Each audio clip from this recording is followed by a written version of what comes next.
আচ্ছা, গত ক্লাসে আমরা স্ট্রেস স্ট্রেন ডায়াগ্রাম নিয়ে আমরা একটা আলোচনা করেছিলাম এবং এরপর আমরা একটা এক্সাম্পল দেখেছিলাম যে একটা রিজিড বার ছিল, তাকে একটা স্টিল বারের মাধ্যমে সাপোর্ট দেওয়া ছিল এবং আমরা কি করছিলাম, আমরা হচ্ছে আহ, বের করেছিলাম যে সর্বোচ্চ কত লোড দেওয়া যাবে, মানে পি এর মান সর্বোচ্চ কত হতে পারবে। এর এগেনস্টে আবার কি দুইটা লিমিটেশন ছিল, তাই না? দুইটা লিমিটেশন নিয়ে আমরা কাজ করেছিলাম এবং আমরা লোডের মানটা বের করেছিলাম। এরপর পয়সনস রেশিও আমরা দেখেছিলাম, তারপর আমরা দেখছিলাম হচ্ছে স্ট্যাটিক্যালি ইনডিটারমিনেট মেম্বার, অর্থাৎ এইখানে একটা রিজিড বার ছিল, তাকে স্টিল এবং ব্রোঞ্জ বার দ্বারা সাপোর্ট দেওয়া ছিল এবং এখানে ইকুয়েশন ছিল মাত্র একটা। স্ট্যাটিক ইকুইলিব্রিয়াম এর শর্ত থেকে এখানে ইকুয়েশন ছিল মাত্র একটা। সো এখানে একটা অতিরিক্ত ইকুয়েশন আমাদের দরকার হয়েছিল, তাই না? এবং সেই ইকুয়েশনটা আমরা এই যে মুভমেন্ট ডায়াগ্রাম সিমিলার ট্রায়াঙ্গেল থেকে আমরা সেই অতিরিক্ত ইকুয়েশনটা পেয়েছিলাম এবং এই 1 নাম্বার এবং 2 নাম্বার ইকুয়েশন সলভ করে কিন্তু আমরা প্রবলেমটা সলভ করেছিলাম, তাই না? আমরা স্যার 10 মিনিট বিরতি দেন স্যার, আজান দিচ্ছে, নামাজের ফোর্স সময়। বের করেছিলাম এবং ফোর্স থেকে আমরা বের করেছিলাম হচ্ছে স্ট্রেস। ঠিক আছে, আচ্ছা, আজকে হচ্ছে লেকচার নাম্বার 3 এবং আজকে আমরা ঠিক আগের দিনের মতো আরো একটা প্রবলেম আগে দেখব। এক্সারসাইজ 239, এটা হচ্ছে সিঙ্গারের বইয়ের পেজ নাম্বার 51।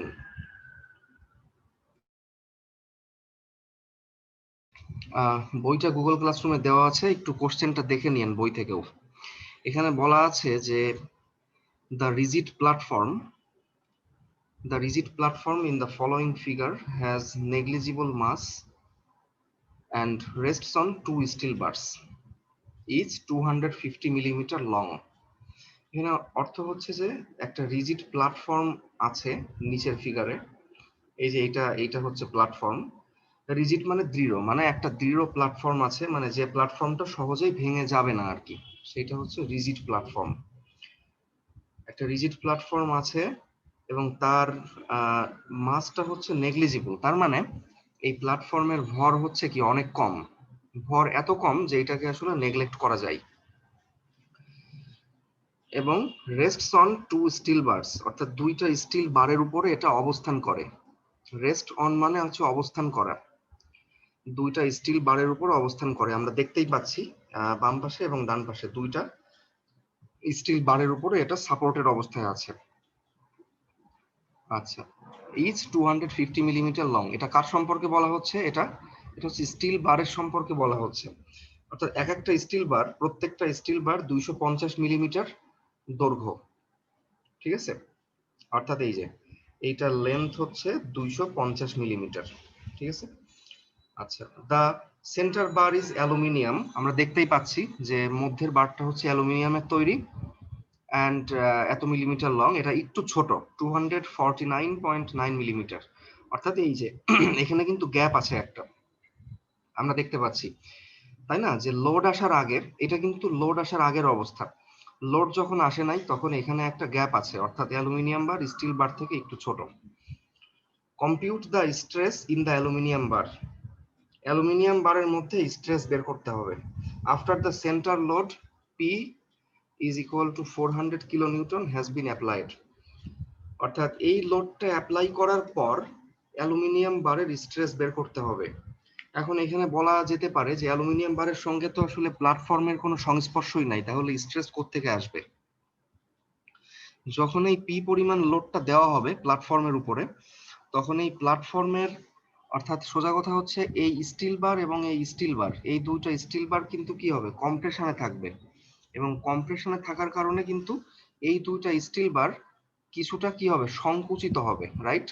এর দৈর্ঘ্য কিন্তু কিছুটা হ্রাস পাবে, অর্থাৎ প্ল্যাটফর্মটা কিন্তু একটু নিচের দিকে নেমে আসবে বা নামতে থাকবে আর কি, এবং কিছুটা নিচের দিকে নামলেই কিন্তু এটা অ্যালুমিনিয়াম বারকে স্পর্শ করবে, কারণ এই ডিস্টেন্সটা কিন্তু খুবই কম, এটা হচ্ছে মাত্র কত, 0.1 মিলিমিটার। ঠিক আছে, অর্থাৎ স্টিল বার আগে সংকুচিত হওয়া শুরু করবে দুই দিক থেকে, তারপর যখন অ্যালুমিনিয়াম বারের সংস্পর্শে আসবে এই প্ল্যাটফর্মটা, তখন তখনও তো লোড থাকবে, তাই না? তখন কি হবে, অ্যালুমিনিয়াম বারটাও কিন্তু একটা নির্দিষ্ট পরিমাণ সংকুচিত হবে বা কম্প্রেসিভ স্ট্রেসে থাকবে। সো সেই স্ট্রেসটা এখানে বের করতে বলা হচ্ছে যে অ্যালুমিনিয়াম বারের মধ্যে স্ট্রেস কত হবে লোড অ্যাপ্লাই করার পর। ঠিক আছে, এটা হচ্ছে কোশ্চেন। এখানে আরো কয়েকটা ইনফরমেশন দেওয়া আছে, যেমন ফর ইচ স্টিল বার, প্রত্যেকটা স্টিল বারের জন্য এরিয়া হচ্ছে এত, অর্থাৎ প্রত্যেকটা স্টিল বারের ক্রস সেকশনাল এরিয়া হচ্ছে কত 1200 মিলিমিটার স্কয়ার, এবং মডুলাস অফ ইলাস্টিসিটি হচ্ছে 200 গিগাপ্যাসকেল। আর for the aluminium bar the area is এত অ্যান্ড ই ইকুয়াল টু এত। অ্যালুমিনিয়াম বারের ক্ষেত্রেও এখানে ক্রস সেকশনাল এরিয়া দেওয়া আছে, ক্রস সেকশনাল এরিয়া এবং হচ্ছে কি মডুলাস অফ ইলাস্টিসিটি দেওয়া আছে 70 গিগাপ্যাসকেল। তাহলে অ্যালুমিনিয়াম বারের স্ট্রেসটা আমাদের বের করতে হবে। সো আমরা সবার আগে এভাবে চিন্তা করব যে যে জিনিসটা বের করতে হবে তার জন্য কি কি লাগবে আমাদের, এটাই হচ্ছে নিয়ম। যেমন এখানে বের করতে হবে অ্যালুমিনিয়াম বারের স্ট্রেস, তাই না? আর আমরা কি জানি, stress is equal to force divided by area বা reaction force divided by area. অর্থাৎ স্ট্রেস বের করতে হলে ফোর্স বের করতে হবে এবং এরিয়া বের করতে হবে। ফোর্সকে এরিয়া দিয়ে ভাগ দিলে আমরা স্ট্রেস পেয়ে যাব। কিন্তু দেখেন এখানে তো এরিয়া দেওয়াই আছে, এই যে অ্যালুমিনিয়াম বারের এরিয়া কিন্তু এখানে দেওয়া আছে। তার মানে মানে বাকি থাকলো কি, বাকি থাকবে শুধুমাত্র ফোর্স। অর্থাৎ অ্যালুমিনিয়াম বারের যে রিয়াকশন ফোর্স যদি সেইটা আমরা বের করতে পারি, তাহলে সেই ফোর্সকে এই যে 2400 এই এরিয়া দিয়ে ভাগ দিলে আমরা স্ট্রেসটা পেয়ে যাব। তাহলে আমাদের এখানে বের করতে হবে হচ্ছে মূলত অ্যালুমিনিয়াম বারের যে রিয়াকশন ফোর্স সেইটা। অর্থাৎ অ্যালুমিনিয়াম বার, এই যে এই অ্যালুমিনিয়াম বারটা, এটা এই প্ল্যাটফর্মের উপরে কতটুকু রিয়াকশন দিবে, কতটুকু ফোর্স দিবে সেটা বের করতে হবে। তো এই ধরনের স্ট্রাকচার সলিউশন করার একটা নিয়ম আমি বলে দিয়েছিলাম, একটা কমন নিয়ম, যে আমরা প্রথমে এর ফ্রি বডি ডায়াগ্রাম ড্র করব এবং ধরে নিব যে এই স্ট্রাকচার ইকুইলিব্রিয়ামে আছে। তাহলে আমরা প্রথমে এই প্ল্যাটফর্মের ফ্রি বডি ডায়াগ্রাম আগে ড্র করলাম। দেখেন এইটা হচ্ছে আমাদের সেই প্ল্যাটফর্ম, এখানে একটা দাগ দিয়ে দেখানো হয়েছে। স্যার আপনি কি অসুস্থ নাকি স্যার? না আপনার আচ্ছা, তো যদি আমরা ফ্রি বডি ডায়াগ্রাম ড্র করি তাহলে এই যে এটা হচ্ছে আমাদের সেই প্ল্যাটফর্ম, আর এই যে এটা হচ্ছে 400 কিলো নিউটন লোড। আমরা কি জানতাম মেকানিক্সে, আমরা দেখে আসছি যে ফ্রি বডি ডায়াগ্রাম মানে হচ্ছে কোনো একটা স্ট্রাকচারের উপরে বাইরে থেকে যে যে ফোর্স কাজ করে সেইগুলোকে আমরা দেখাবো, সেটাই হচ্ছে কি হবে, ওই স্ট্রাকচারের ফ্রি বডি ডায়াগ্রাম হবে। তো তার মানে প্ল্যাটফর্মের উপরে বাইরে থেকে কি কি ফোর্স কাজ করে আমরা সেইটা এখানে দেখাবো। এটা কি যে আপওয়ার্ড একটা মাঝখানে যে প্যানেলটা কাজ করতেছে স্যার, এটা তো স্যার লোড নিচ্ছে না, এটা কি লোড দিচ্ছে স্যার উপরে? আমি তো ওইটাই বললাম যে এটা কিন্তু বিকৃত হবে, অর্থাৎ লোডটা যখন আসবে 400 কিলো নিউটন, জি তখন স্যার, হ্যাঁ কিন্তু প্ল্যাটফর্মটা কিন্তু আস্তে আস্তে নিচের দিকে নামতে থাকবে। কারণ কি, জি কারণ জি জি স্টিল বার কিন্তু সংকুচিত হবে, বা আমরা যদি বলি যে এই দুইটা স্টিল বারের কিন্তু ডিফরমেশন হবে, ঠিক আছে? এবং অল্প একটু ডিফরমেশন হইলেই কিন্তু এটা অ্যালুমিনিয়াম বারকে স্পর্শ করবে। সো এটা হচ্ছে অ্যালুমিনিয়াম বারকে স্পর্শ করার পরের অবস্থা, ঠিক আছে? ও আচ্ছা আচ্ছা স্যার। একটা স্টিল বার এবং একটা অ্যালুমিনিয়াম বার এই প্ল্যাটফর্মটাকে সাপোর্ট দিচ্ছে আর কি উপরের দিকে। জি স্যার। এবং আমরা ধরে নিচ্ছি যে এই প্ল্যাটফর্মটা ইকুইলিব্রিয়ামে আছে, এবং ইকুইলিব্রিয়ামে থাকলে আমরা নিঃসন্দেহে বলতে পারি যে summation of F Y is equal to 0, এবং আমরা ধরছি আপওয়ার্ড পজিটিভ। ওকে, তো আপওয়ার্ডে যে যে ফোর্স আছে আমরা সেগুলোকে পজিটিভ, এবং এই যে 400 কিলো নিউটন এইটা যেহেতু নিচের দিকে আছে তাই নেগেটিভ, ঠিক আছে? ওকে, তাহলে দেখেন এখানে আমরা ফোর্স ইজ ইকুয়াল টু হচ্ছে স্ট্রেস ইনটু এরিয়া, আমরা এটা শিখে এসেছিলাম তাই না, যে স্ট্রেস ইজ ইকুয়াল টু যেহেতু ফোর্স ডিভাইডেড বাই এরিয়া, তাই ফোর্স সমান কি হবে, স্ট্রেস ইনটু এরিয়া। সো এখানে আমরা দেখতে পাচ্ছি যে পিএসটি ইজ ইকুয়াল টু কত, এখানে সিগমা এসটি ইনটু এএসটি, তাই না? অর্থাৎ force is equal two stress into area এখানে বসানো হয়েছে, ঠিক আছে? ওকে, সো এখানে স্ট্রেসের মান তো দেওয়াই আছে অঙ্কে। এখানে স্টিলের স্ট্রেস, সরি স্ট্রেস তো দেওয়া নাই, স্ট্রেস আসলে বের করতে হবে, আমি ভুল বলছি। এরিয়া দেওয়া আছে, দেখেন স্টিলের এরিয়া 1200 মিলিমিটার স্কয়ার, তাই না? এই যে 1200 মিলিমিটার স্কয়ার। সো আমরা স্টিল এখানে আমরা বসাই দিলাম, আবার অ্যালুমিনিয়ামের এরিয়াও দেওয়া আছে, সো সেটাও আমরা এখানে বসাই দিলাম। আর আরেকটা ব্যাপার হচ্ছে দেখেন যে এখানে ইউনিট নিয়ে কিন্তু একটু কেয়ারফুল, কারণ এখানে যে 1200 আছে, এই 1200 ইউনিট কিন্তু হচ্ছে কি মিলিমিটার স্কোয়ার, তাই না? সো যদি ইকুয়েশনের একদিকে মিলিমিটার স্কোয়ার থাকে, তাহলে ইকুয়েশনের অন্য প্রান্তে কিন্তু আসলে কিলো নিউটন থাকতে পারে না, ঠিক আছে? এটা যদি এই বাম পাশে থাকে মিলিমিটার স্কোয়ার, তাহলে ডান দিকে এটা নিউটন থাকতে হয়, কারণ এর কারণটা হচ্ছে যে নিউটনের সঙ্গে কিন্তু মিলিমিটার স্কোয়ারটা কম্প্যাটিবল, ঠিক আছে? কিন্তু কিলো নিউটনের সঙ্গে কিন্তু আসলে মিলিমিটার স্কোয়ারটা যায় না, কারণ স্ট্রেসের ইউনিট এই যে সিগমা, সিগমা এল মানে অ্যালুমিনিয়ামের স্ট্রেস, যাই হোক, স্ট্রেস কিন্তু সাধারণত মেগা প্যাসকেলে প্রকাশ করা হয়, এমপিএ। আর মেগা প্যাসকেল মানে কি নিউটন পার মিলিমিটার স্কোয়ার। জি স্যার।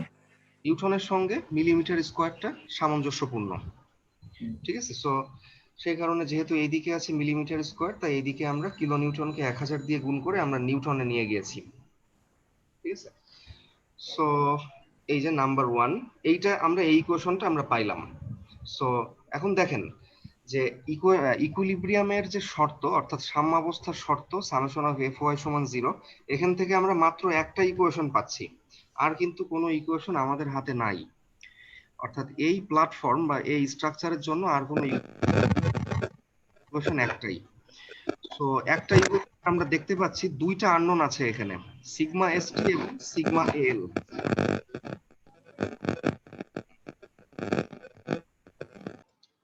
আচ্ছা, সো এখন একটা ইকুয়েশন কিন্তু আননোন কিন্তু দুইটা, এই যে এইটা একটা আননোন সিগমা এসটি অর্থাৎ স্টিলের স্ট্রেস, আর অ্যালুমিনিয়ামের স্ট্রেস, দুইটা আননোন। সো এটা তো আসলে বের করা পসিবল না, এর জন্য আরেকটা অতিরিক্ত ইকুয়েশন লাগবে। এবং যেহেতু আসলে একটা ইকুয়েশন থেকে দুইটা আননোন বের করা যাচ্ছে না প্রথমত, সেহেতু এই স্ট্রাকচারকে আমরা বলতে পারি ইনডিটারমিনেট স্ট্রাকচার। অর্থাৎ আমরা কিন্তু প্রিভিয়াস ক্লাসে ইনডিটারমিনেট স্ট্রাকচার নিয়েই কিন্তু কাজ করছিলাম, তাই না? সো তাহলে এখন একটা অতিরিক্ত ইকুয়েশন লাগবে, the additional equation based on elastic deformation of the members. অর্থাৎ মেম্বারগুলোর ডিফরমেশনের উপর ভিত্তি করে একটা অতিরিক্ত ইকুয়েশন আমরা এখন তৈরি করব, ঠিক আছে? আচ্ছা, সো এখন দেখেন যে এখানে আমরা খুব সিম্পলি বুঝতে পারছি যে যদি আমরা একটু এই স্ট্রাকচারের দিকে তাকাই, যে এখানে আগে স্টিলটা আগে সংকুচিত হইতে শুরু করবে, তারপর একটা পর্যায়ে যে কি হবে, অ্যালুমিনিয়াম আবারও সংকুচিত হওয়া শুরু করবে। সো এখানে কার সংকোচন আসলে বেশি হবে? ধরেন যে সে কথার কথা একটা নির্দিষ্ট পর্যায় পর্যন্ত এটা সংকুচিত হইল, ধরেন যে সে এতটুকু পরিমাণ সংকুচিত হয়ে প্ল্যাটফর্মটা মানে থেমে গেল আর কি। সো এখানে কার সংকোচন আসলে বেশি হবে, স্টিলের না অ্যালুমিনিয়ামের? স্টিলের সংকোচন বেশি হবে স্যার। আগে স্যার বলা যাবে ক্যালকুলেশন না করে? হ্যাঁ, এটা বলা যাবে। স্যার অ্যালুমিনিয়ামের, তাহলে অ্যালুমিনিয়ামের সংকোচনটা বেশি হবে। না, কখনোই না, কারণ হচ্ছে স্যার স্টিলের সংকোচন বেশি হবে। রাইট, আগে স্টিলটা সংকুচিত হবে খানিকটা, ও তারপর হ্যাঁ স্যার, জি স্যার, তুলনামূলকভাবে বেশি হবে, হ্যাঁ ঠিক আছে। সংকুচিত হওয়া শুরু করবে, তাই না? ফলে এখানে স্টিলেরটা কিন্তু বেশি হবে। এই যে এখানে ইকুয়েশন লেখা হচ্ছে যে ডেল্টা এসটি অর্থাৎ স্টিলের অ্যাক্সিয়াল কন্ট্রাকশন, কন্ট্রাকশন মানে সংকোচন, স্টিলের সংকোচন ইজ ইকুয়াল টু এই যে অ্যালুমিনিয়ামের সংকোচন প্লাস 0.1 মিলিমিটার। এই যে 0.1 এটা কোত্থেকে আসছে? এই 0.1টাই হচ্ছে এই যে এই গ্যাপটুকু, এই যে এই গ্যাপ। অর্থাৎ স্টিলের দৈর্ঘ্যের থেকে যদি আমরা অ্যালুমিনিয়ামের দৈর্ঘ্যটা বিয়োগ করি, তাহলে আমরা পেয়ে যাব হচ্ছে এই যে এতটুকু ডিসটেন্স। ডিসটেন্সটা পেয়ে যাবো। লেন্থ দেওয়া আছে 250 আর অ্যালুমিনিয়ামের লেন্থ হচ্ছে 249.9। জি স্যার, 0.1 যে আছে এটা 0.1 মিলিমিটার। সো আমরা বুঝতেই পারছি যে অ্যালুমিনিয়ামের সংকোচন যা হবে তার থেকে 0.1 মিলিমিটার বেশি হবে হচ্ছে স্টিলের সংকোচন, ঠিক আছে? সো আমরা সমীকরণ লিখতে পারি এভাবে। যদি এখানে স্টিল না হয়ে সে যদি কথার কথা যদি দুই দিকে অ্যালুমিনিয়াম থাকতো, ধরেন যে দুই দিকে অ্যালুমিনিয়াম আছে আর মাঝখানে আছে হচ্ছে স্টিল, তখন আমরা কি লিখতাম? তখন লিখতাম হচ্ছে উল্টা, অর্থাৎ sigma aluminium is equal to sigma steel plus 0.1, ঠিক আছে? এটা যেরকম থাকে আর কি সেরকম লিখতে হবে। ওকে, তো আমরা জানি যে অ্যাক্সিয়াল, মানে স্টিল তাহলে কি লিখবো, কি লিখতাম স্যার? মানে দুই পাশে অ্যালুমিনিয়াম, এক পাশে স্টিল হলে, মাঝখানে স্টিল হলে সিগমা। তখন শুধু সিগমা এই এসটি। লেখাটাই উল্টে যেত। তখন এটা উল্টায় যাইতো আর কি, ঠিক তখন আছে? Sigma aluminium is equal to sigma steel plus 0.1, sigma না, এটা হচ্ছে delta. Sorry delta. Delta delta দ্বারা আমরা কি বুঝি? অ্যাক্সিয়াল ডিফরমেশন বুঝি আর কি, ঠিক আছে? না স্যার, যদি স্যার এখানে যদি অ্যালুমিনিয়াম হইতো দুই পাশে আমার, সেক্ষেত্রে কি লিখতাম? আপনি কি আমার কথা বুঝতে পারছেন? জি স্যার, বুঝতেছি। তার ডিফরমেশন বেশি হবে, আমরা সেভাবে লিখব। যেমন এখানে অ্যালুমিনিয়ামের ডিফরমেশনের সঙ্গে যদি আমরা 0.1 মিলিমিটার যোগ করি তাহলে আমরা স্টিলেরটা পাচ্ছি, ঠিক আছে? সো যদি দুই পাশে অ্যালুমিনিয়াম থাকে তখন সেভাবে লিখবেন। এটা আমার বলে দেওয়ার কিছু না, এটা নিজেরা চিন্তা করবেন, ঠিক আছে? আচ্ছা, সো ডেল্টা মানে আমরা জানি সবাই যে পিএল ডিভাইডেড বাই এই। অ্যাক্সিয়াল ডিফরমেশনের সূত্র আমরা জেনে আসছি যে পিএল ডিভাইডেড বাই এই, আগের ক্লাসে আমরা দেখছিলাম।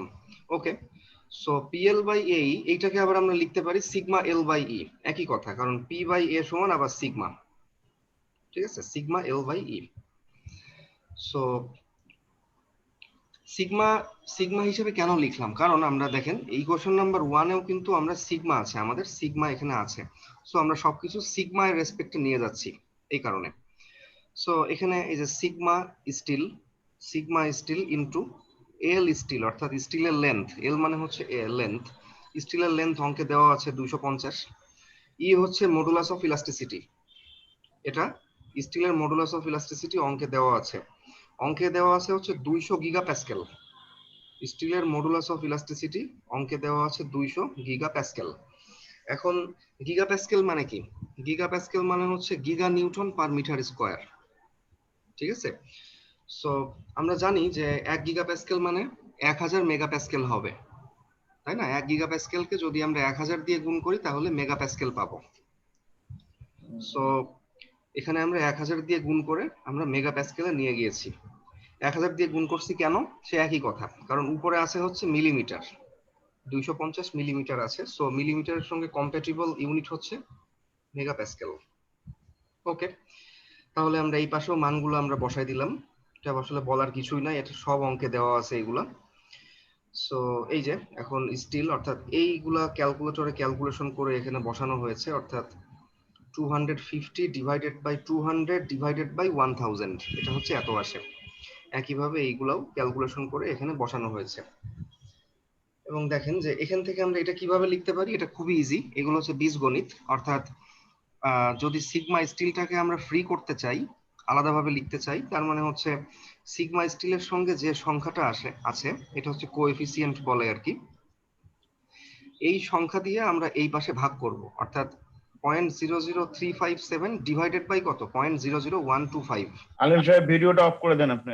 যা হবে তাই, ঠিক আছে? আচ্ছা, আমরা একটু অন্য কারোর দিকে কনসেন্ট্রেশন না দিয়ে আমরা শুধুমাত্র লেকচারের দিকে কনসেন্ট্রেশন দেই, ঠিক আছে?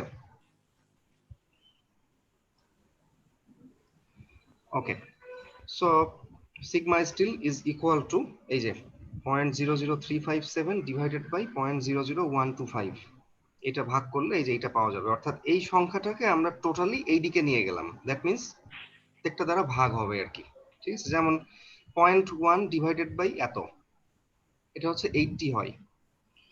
সো আমরা ইকুয়েশন নাম্বার 2 কিন্তু পেয়ে গেলাম। এখন ইকুয়েশন 1 এবং ইকুয়েশন 2, ঠিক আছে? এই দুটো ইকুয়েশনের মধ্যে যদি আমরা একটু কম্পেয়ার করি, একটু তাকাই আমরা, তাহলে দেখতে পাচ্ছি যে ইকুয়েশন 2 তে হচ্ছে আছে সিগমা এসটি এবং সিগমা এল, অর্থাৎ স্টিলের স্ট্রেস এবং অ্যালুমিনিয়ামের স্ট্রেস, এই দুইটা হচ্ছে কি আননোন জিনিস। আবার ইকুয়েশন 1 এও সেম, সিগমা স্টিল এবং সিগমা অ্যালুমিনিয়াম সেম, দুইটা আননোন।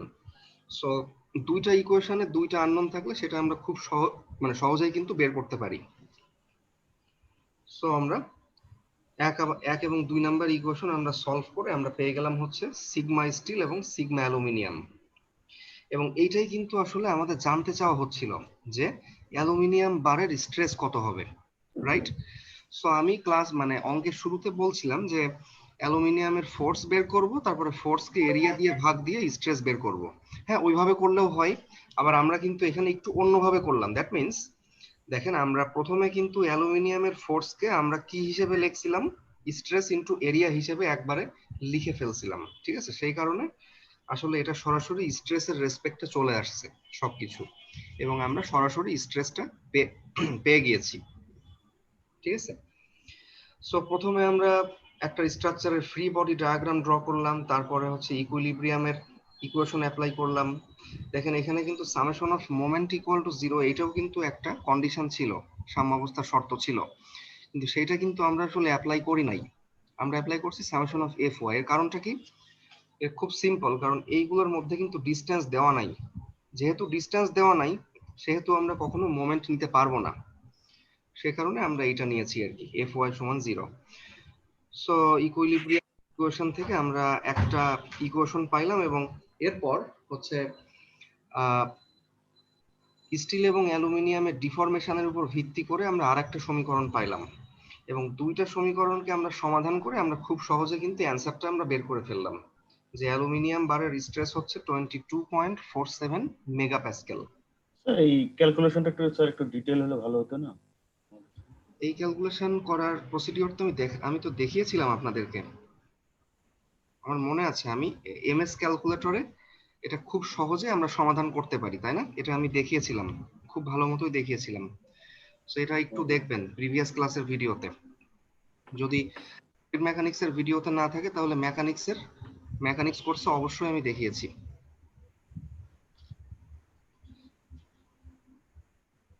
আচ্ছা, সো এখন আমি এখানে একটা ছোট্ট হোমওয়ার্ক দিয়েছি, সেটা হচ্ছে এক্সারসাইজ 253, সিঙ্গারের পেজ নাম্বার 54।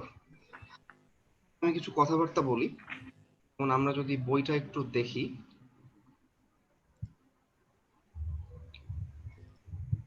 আমি আসলে সবকিছু করে দিতে মানে করে কখনো দিব না, কারণ সবকিছু যদি আমি করে দেই তাহলে আসলে স্টুডেন্ট নিজের থেকে কিছু চেষ্টা করবে না, এবং নিজের থেকে চেষ্টা না করলে শিখতে পারবে না।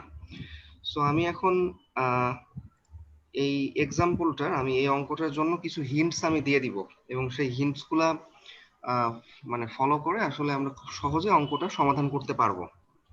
ঠিক আছে, আচ্ছা আমরা কি বইটা দেখতে পাচ্ছি সবাই? জি স্যার। আচ্ছা, এখানে পেজ নাম্বার 54 দেখবো।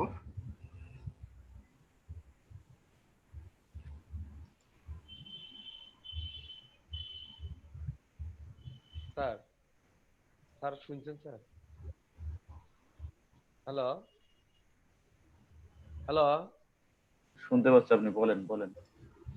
আচ্ছা, এখানে বলা আছে যে অ্যাজ শোন ইন ফিগারে যেভাবে দেখানো আছে, a rigid beam with negligible weight, একটা দৃঢ় বিম আছে এবং তার ওজনটা হচ্ছে কি নেগলিজিবল, ঠিক আছে, is pinned at one end and attached to two vertical rods।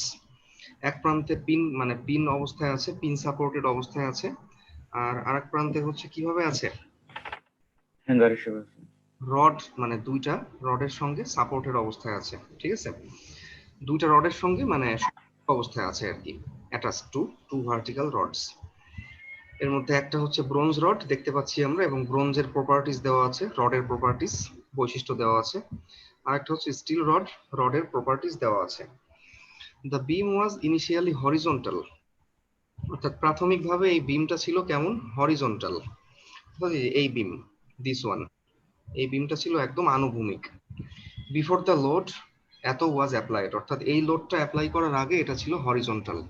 তার মানে আমরা কথা শুনে বুঝতে পারছি যে লোড অ্যাপ্লাই করার পর আর হরিজন্টাল থাকবে না।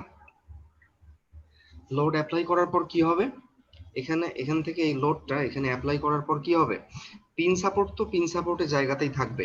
এই বিমটা আসলে এই যে পিনকে কেন্দ্র করে খানিকটা ঘুরে যাবে আর কি, অর্থাৎ খানিকটা নিচের দিকে নেমে আসবে, অর্থাৎ এই যে এইভাবে খানিকটা নিচের দিকে নামবে। অর্থাৎ অন্যভাবে বলতে গেলে ব্রোঞ্জের রডটা কিছুটা প্রসারিত হবে আর স্টিলের রডটা কিছুটা প্রসারিত হবে। ঠিক আছে, আচ্ছা এটা আমি দেখাবো। কোশ্চেনটা হচ্ছে find the vertical movement of W. W অর্থাৎ ওজন যে পয়েন্টে আছে, এই পয়েন্টের ভার্টিক্যাল মুভমেন্ট বের করতে হবে। সো আমরা যদি একটু দেখি যে যখন আমরা লোড দিব এখানে 50 কিপস মানে 50 কিলো পাউন্ড লোড দেওয়ার পর এখানে আসলে বিমটার অবস্থা কি হবে, অর্থাৎ বিমটা আগে ছিল এরকম, ঠিক আছে, আগে ছিল হরিজন্টাল, আর এখন কি হবে, এখানে হচ্ছে পিন সাপোর্ট। আর এখন কি হবে, এখন হচ্ছে বিমটা অনেকটা এরকম একটা আকার ধারণ করবে, ব্যাস এতটুকুই। ঠিক আছে, অর্থাৎ ডান দিকের রডটা এতটুকু পরিমাণ বিকৃত হবে, বাম দিকের রডটা বিকৃত হবে এতটুকু পরিমাণ। ঠিক আছে, আর যেখানে আসলে যে পয়েন্টে ওজনটা অ্যাপ্লাই করা হয়েছে অবশ্যই কি সেই পয়েন্টেরও কি কিছুটা বিকৃতি হবে। ঠিক আছে, সো আমাদেরকে এই বিকৃতি বের করতে হবে। এই যে যে আমরা এই পয়েন্টে আমরা লোড চাপাইছিলাম, তাহলে এই পয়েন্টটা কতটুকু পরিমাণ নিচের দিকে নামবে, দ্যাট মিন্স এই যে এই ডিস্টেন্সটা আমাদেরকে বের করতে হবে। ঠিক আছে, এখন আপনারা বলতে পারেন যে এই প্রান্ত নিচে নামতেছে না কেন, কারণ কি, কারণ এই প্রান্তে কিন্তু পিন সাপোর্ট আছে, পিন সাপোর্ট তো আর কখনো নিচের দিকে নামতে পারে না, তাই না? এখানে কি হচ্ছে, পিনকে কেন্দ্র করে এই বিমটা খানিকটা পরিমাণ ঘুরে গেল, দ্যাটস ইট।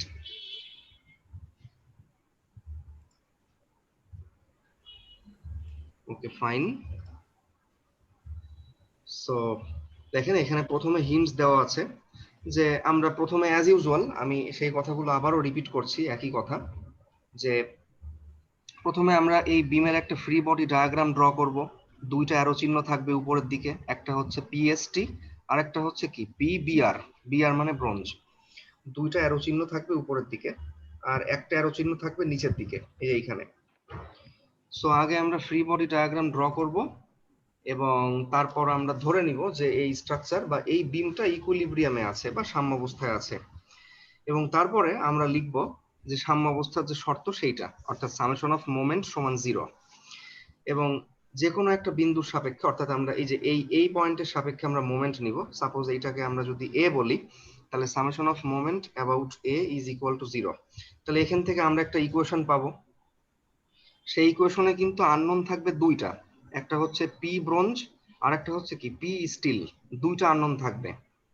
সো একটা ইকুয়েশন থেকে দুইটা আননোন তো আর বের করা যাবে না, রাইট? তাহলে আমাদের একটা অতিরিক্ত ইকুয়েশন লাগবে। ঠিক আছে, এবং এই অতিরিক্ত ইকুয়েশন আমরা সব সময় কোত্থেকে পাবো? এই অতিরিক্ত ইকুয়েশনটা আমরা পাবো হচ্ছে কোনো একটা বস্তুর ডিফরমেশন থেকে, বা ডিফরমেশন ডায়াগ্রাম থেকে, বা মুভমেন্ট ডায়াগ্রাম থেকে। তাহলে আমরা মোমেন্ট নেওয়ার পর কি করব, আমরা হচ্ছে এই বিমের একটা মুভমেন্ট ডায়াগ্রাম ড্র করব, এবং মুভমেন্ট ডায়াগ্রামটা দেখতে হবে একদম এরকম। এখানে আমি যেটা ড্র করছি এরকম হবে দেখতে। এই যে এটা হচ্ছে বিম, এটা লোড আসার পর হয়ে যাবে কিরকম, এরকম হয়ে যাবে। এই যে এখান থেকে এতটুকু হচ্ছে কি স্টিলের ডিফরমেশন, কারণ স্টিল রডটা ডান দিকে ছিল।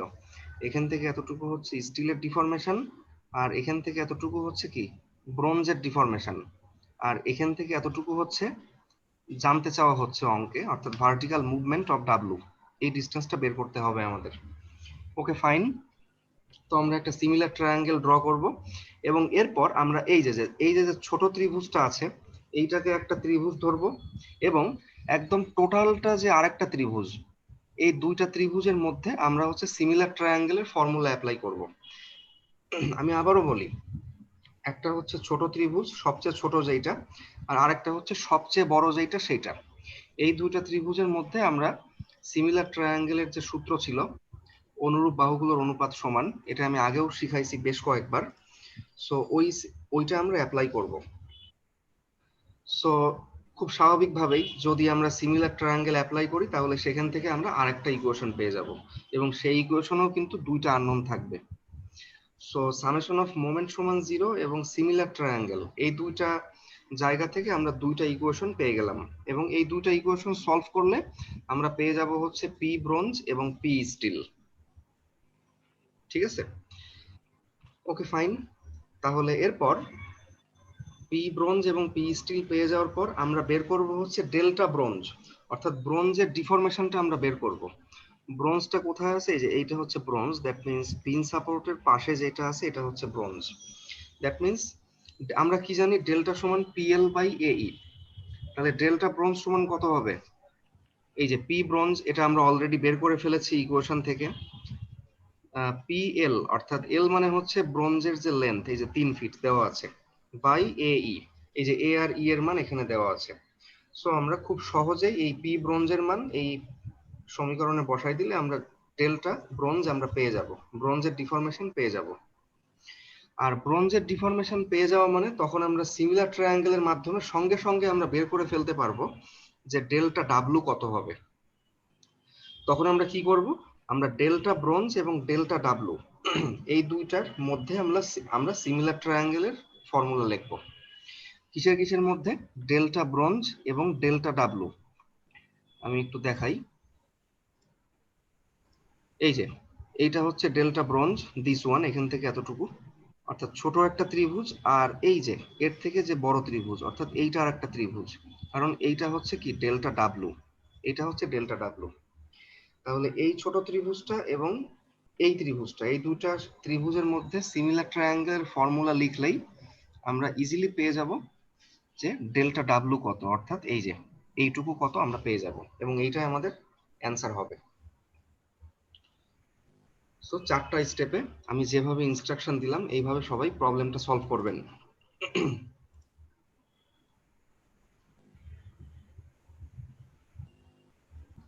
এবং এর অ্যান্সার আসবে হচ্ছে ডাব্লু প্রান্তের vertical movement is equal two কত হবে, 0.1386 ইঞ্চি হবে। এই অ্যান্সারটা সবাই মিলাই নেবেন। অ্যান্সার মেলামালে যদি মিলে তার মানে অঙ্কের ক্যালকুলেশন ঠিক আছে। ওকে, সো মোটামুটি আমরা একটা টপিক শেষ করলাম, সেটা হচ্ছে ডিটারমিনেট স্ট্রাকচার এবং ইনডিটারমিনেট স্ট্রাকচারের স্ট্রেস এবং স্ট্রেন নিয়ে আমরা আলাপ আলোচনা শেষ করলাম। ঠিক আছে, অর্থাৎ এতক্ষণ আমরা যে অঙ্কগুলো করছি সেখানে একটা জিনিস কিন্তু কমন ছিল, যে প্রত্যেকটা মেম্বার, স্টিল হোক, অ্যালুমিনিয়াম হোক বা ব্রোঞ্জ হোক, যাই হোক, প্রত্যেকটা মেম্বারের কিন্তু অ্যাক্সিয়াল ডিফরমেশন হচ্ছিল, অর্থাৎ হয় সেটা অ্যাক্সিয়ালি সেটা বৃদ্ধি পাচ্ছিল অথবা সেটা হ্রাস পাচ্ছিল। যেমন এখানে স্টিলটা কি হয়েছে, এখানে স্টিলটার অ্যাক্সিয়াল কন্ট্রাকশন হয়েছে বা সংকোচন হয়েছে।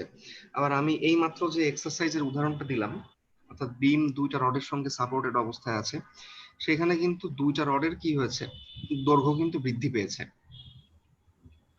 সো অ্যাক্সিয়ালি লোডেড মেম্বারের স্ট্রেস এবং স্ট্রেন নিয়ে আমরা মোটামুটি আলাপ আলোচনা শেষ করলাম, মানে কয়েকটা এক্সাম্পল আমরা দেখলাম যে কিভাবে অ্যাক্সিয়াল স্ট্রেস, তারপরে অ্যাক্সিয়াল স্ট্রেন, স্ট্রেন মানে deformation, deformation by initial length, stress strain আমরা কিভাবে বের করতে পারি আমরা দেখলাম। ঠিক আছে, সো এখন আমরা একটা নতুন টপিক শুরু করতে যাচ্ছি, সেটা হচ্ছে শিয়ার এন্ড মোমেন্ট ইন বিমস, বিমের শিয়ার এবং মোমেন্ট, এবং এটা হচ্ছে চ্যাপ্টার নাম্বার 4 সিঙ্গারের বইয়ের।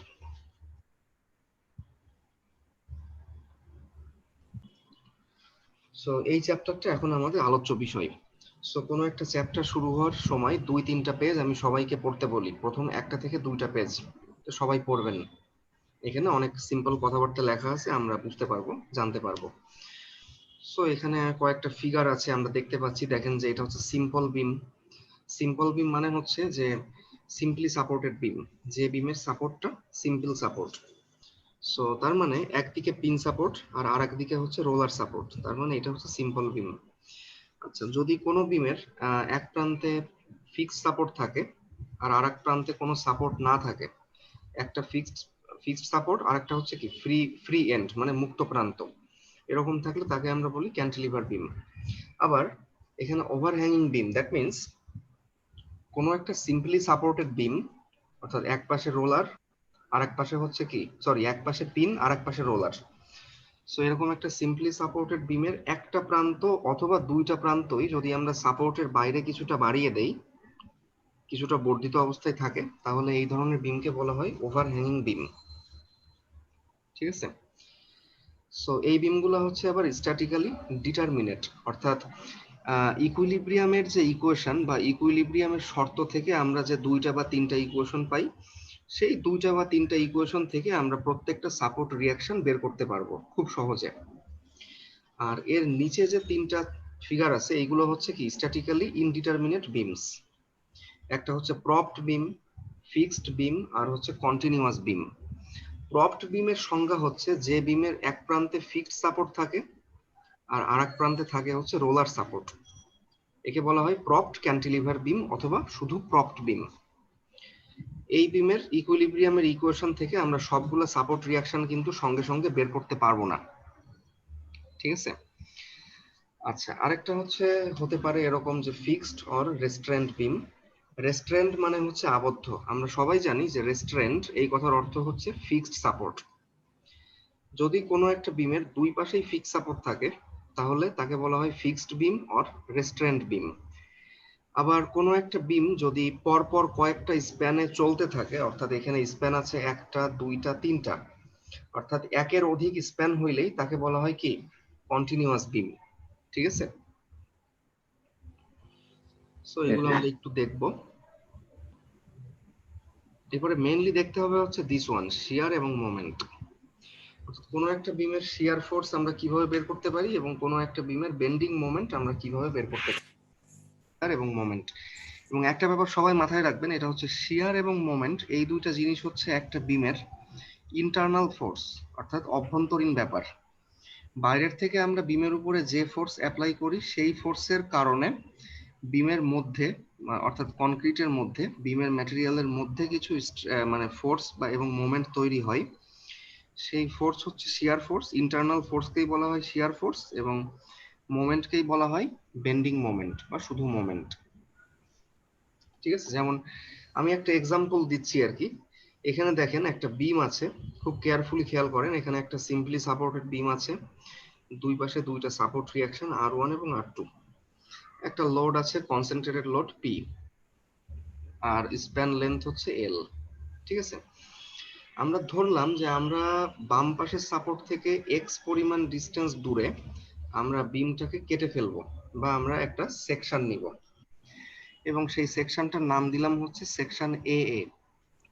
ঠিক আছে, আচ্ছা, সো এই AA সেকশনে যখন কেটে ফেললাম তখন বিমটা দুই ভাগে ভাগ হয়ে গেল, একটা হচ্ছে বাম অংশ আর একটা হচ্ছে সেকশনের ডান পাশের অংশ। এই যে এই দুইটা ভাগে ভাগ হয়ে গিয়েছে। আমি আগেও বলছি, এখনো বলি যে যখন কোনো একটা ম্যাটেরিয়ালকে আমরা কেটে ফেলি তখন সেই ম্যাটেরিয়ালের অভ্যন্তরীণ যে ফোর্স, ইন্টারনাল ফোর্স, সেটা কিন্তু দেখা যায়। এটা আগেও দেখছি, যেমন ট্রাসের মেম্বারকে যখন আমরা কেটে ফেলতাম তখন সেই মেম্বারের ইন্টারনাল টেনসাইল বা কম্প্রেসিভ ফোর্স আমরা দেখতে পেতাম। তো এখানেও বিমটাকে কেটে ফেলার কারণে এখানে কিছু ইন্টারনাল ফোর্স এবং মোমেন্ট দেখতে পাওয়া যাবে। যেমন কথার কথা, ধরেন যে আমরা এই বরাবর কাটলাম এবং বাম দিকের অংশ নিয়ে কাজ করতেছি, তাহলে বাম দিকে এক্সটার্নাল ফোর্স কে আছে, অর্থাৎ বাইরে থেকে অ্যাপ্লাই করা ফোর্স, এক্সটার্নাল ফোর্স কে আছে, শুধুমাত্র R1, রাইট, সাপোর্ট রিঅ্যাকশন। তার মানে এই সেগমেন্টটাকে, এই অংশটাকে যদি ইকুইলিব্রিয়ামে থাকতে হয়, সাম্যাবস্থায় থাকতে হয়, তাহলে সামেশন অফ এফ ওয়াই সমান 0 হতে হবে। আমরা সবাই জানি সাম্যাবস্থার শর্ত।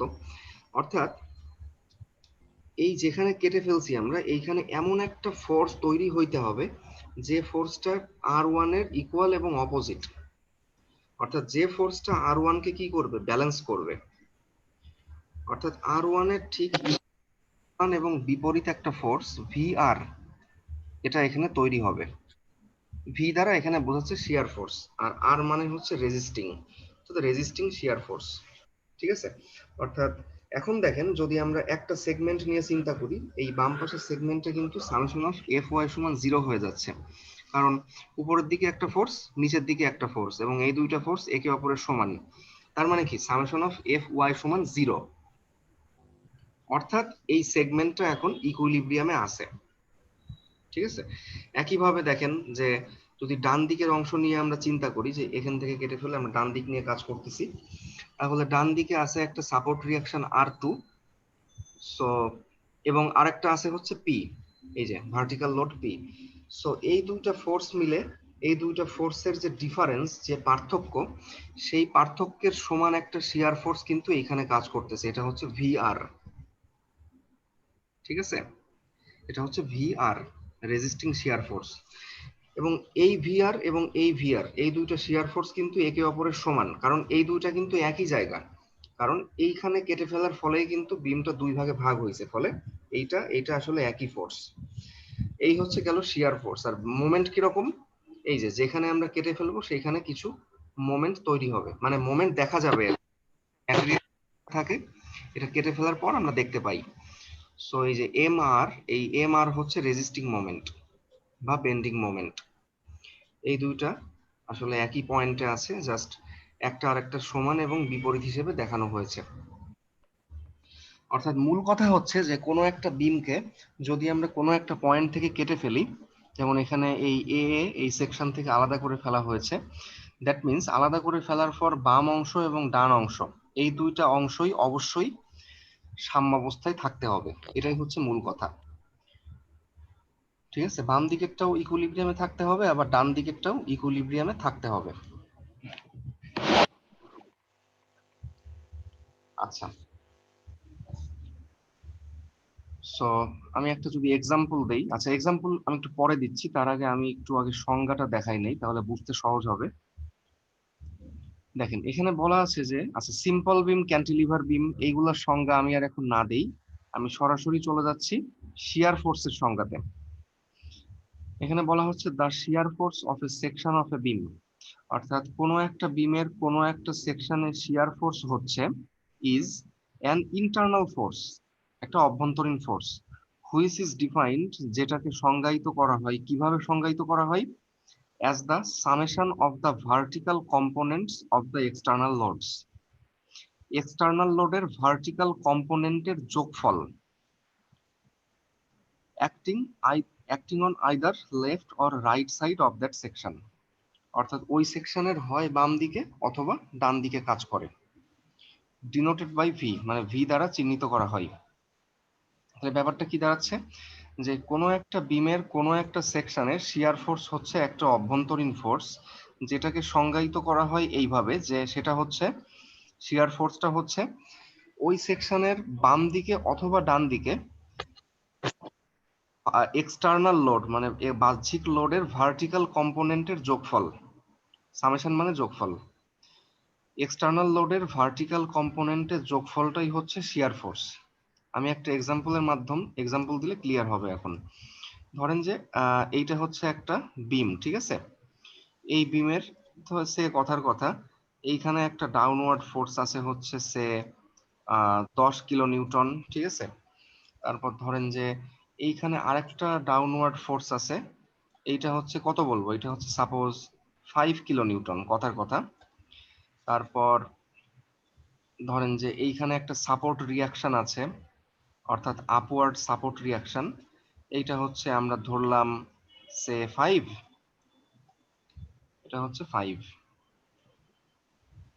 আর বাম প্রান্তে আরেকটা সাপোর্ট রিয়াকশন আছে, সেটা হচ্ছে উপরের দিকে আছে, এবং আমরা ধরলাম যে এটা হচ্ছে সে কথার কথা এটা হচ্ছে 10, ঠিক আছে। আর ধরেন যে এইদিকে আর কোনো লোড নাই, এই হচ্ছে লোড। সো এখন আমাদেরকে বলা হইলো যে তোমরা হচ্ছে যে আহ, এই সেকশনটাতে শিয়ার ফোর্স বের করো, ঠিক আছে। অর্থাৎ এই সেকশনে যদি আমরা বিমটাকে কেটে ফেলি, তাহলে এইখানে শিয়ার ফোর্স কত হবে সেটা বের করো। সো এখানে কেটে ফেলার পর বিমটা দুই ভাগে ভাগ হয়ে যাবে, একটা হচ্ছে বাম অংশ, একটা হচ্ছে ডান অংশ। আমরা যে কোনো একটা অংশ নিয়ে কাজ করলেই পারি, এই ব্যাপারটা মাথায় রাখবেন, ঠিক আছে। যে কোনো একটা অংশ নিয়ে কাজ করলেই হবে। সো সাপোজ আমরা বাম দিকের অংশ নিয়ে কাজ করতেছি, তাহলে আমরা বাম দিকের অংশটাকে ড্র করি। এখানে আমরা দেখতে পাচ্ছি যে এখানে একটা আপওয়ার্ড ফোর্স আছে, এইটা হচ্ছে কত 10, তাই না। আর আরেকটা ডাউনওয়ার্ড ফোর্স আছে, এইটা কত, এটাও কিন্তু সেম 10 নিউটন বা 10 কিলো নিউটন। তার মানে এটাও 10, এটাও 10। তাহলে এখানে শিয়ার ফোর্স কত হবে, তাহলে এখানে শিয়ার ফোর্সটা হবে হচ্ছে এই দুইটা ফোর্সের মানে ডিফারেন্সের সমান, অর্থাৎ বীজগাণিতিক যোগফলের সমান। এখন একটা আপওয়ার্ড 10 আর একটা হচ্ছে ডাউনওয়ার্ড দিকে 10, তাহলে এই দুইটা যোগফল কত হবে, 10 মাইনাস 10 মানে 0, তাই না। জি 0, স্যার। অর্থাৎ এই সেকশনে কিন্তু শিয়ার ফোর্স কত হবে, এটা 0 হবে, ঠিক আছে। এভাবে আমরা শিয়ার ফোর্স বের করতে পারি। যদি আমরা ডান দিকেরটা নিয়ে কাজ করতাম, দেখেন ডান দিকেও সেম, নিচের দিকে 5, উপরের দিকে 5, তার মানে এখানে নিট ফোর্স হচ্ছে 0। এখন কথার কথা সে সাপোজ যদি ধরেন যে এখানে সাপোর্ট রিয়াকশন আছে হচ্ছে 15, মানে 15 কিলো নিউটন, আর এখানে লোড আছে হচ্ছে 10 কিলো নিউটন, তখন আমরা এই সেকশনে শিয়ার ফোর্স কত পাইতাম, 5 কিলো নিউটন। তখন কিন্তু 5 কিলো নিউটন, ঠিক আছে। অর্থাৎ এখানে যদি 15 থাকতো আর এখানে 10 থাকতো, তাহলে ডিফারেন্স কত, 5, তাহলে আমরা শিয়ার ফোর্স পাইতাম 5 কিলো নিউটন। ঠিক আছে, এইভাবে আমরা কোনো একটা সেকশনে শিয়ার ফোর্স বের করতে পারি। কিন্তু এখানে স্যার মুভমেন্ট হবে তাই না স্যার? আচ্ছা, এখন আমি শিয়ার ফোর্স শেষ করলাম, এখন আসি হচ্ছে বেন্ডিং মোমেন্টে। ঠিক আছে, সো যদি এখন আমরা বলি যে হ্যাঁ ঠিক আছে এই সেকশনে বেন্ডিং মোমেন্ট বের করো, তখন আমাদেরকে বলতে হবে, ডিসটেন্স গুলা বলে দিতে হবে যে এখান থেকে এই ডিসটেন্সটা কত, তারপর এই 10 থেকে এই সেকশনের ডিসটেন্সটা কত, এগুলো বলতে হবে। সে কথার কথা ধরেন যে এই এই দুইটা ফোর্সের মধ্যবর্তী ডিসটেন্স হচ্ছে কত বলবো, ধরেন যে 4। ঠিক আছে, এই দুইটা ফোর্সের মধ্যবর্তী ডিসটেন্স হচ্ছে 4 ফিট, আর এই 10 কিলোনিউটন থেকে এই সেকশন অর্থাৎ এই ডিসটেন্সটা হচ্ছে কত, সাপোজ 1 ফিট। তখন আমরা কি বলতাম যে এখানে বেন্ডিং মোমেন্ট কত হবে? বেন্ডিং মোমেন্ট বের করতে বলা মানে হচ্ছে আমরা সেই সেকশনের সাপেক্ষে, সেই পয়েন্টের সাপেক্ষে আমরা বাম দিকের সমস্ত ফোর্সের মোমেন্ট নিব, অথবা ডান দিকের সমস্ত ফোর্সের মোমেন্ট নিব। ঠিক আছে, ঠিক আছে, আসেন আমরা তাহলে বাম দিকের সবগুলো ফোর্সের মোমেন্ট হিসাব করি। তাহলে এখানে বেন্ডিং মোমেন্ট কত হবে? এম ইজ ইকুয়াল টু, অর্থাৎ সাপোর্ট রিয়াকশন অর্থাৎ এই ফোর্সের মোমেন্ট কত, ফোর্স ইনটু ডিসটেন্স অর্থাৎ 10 ইনটু 4 রাখে কত হয়, 5।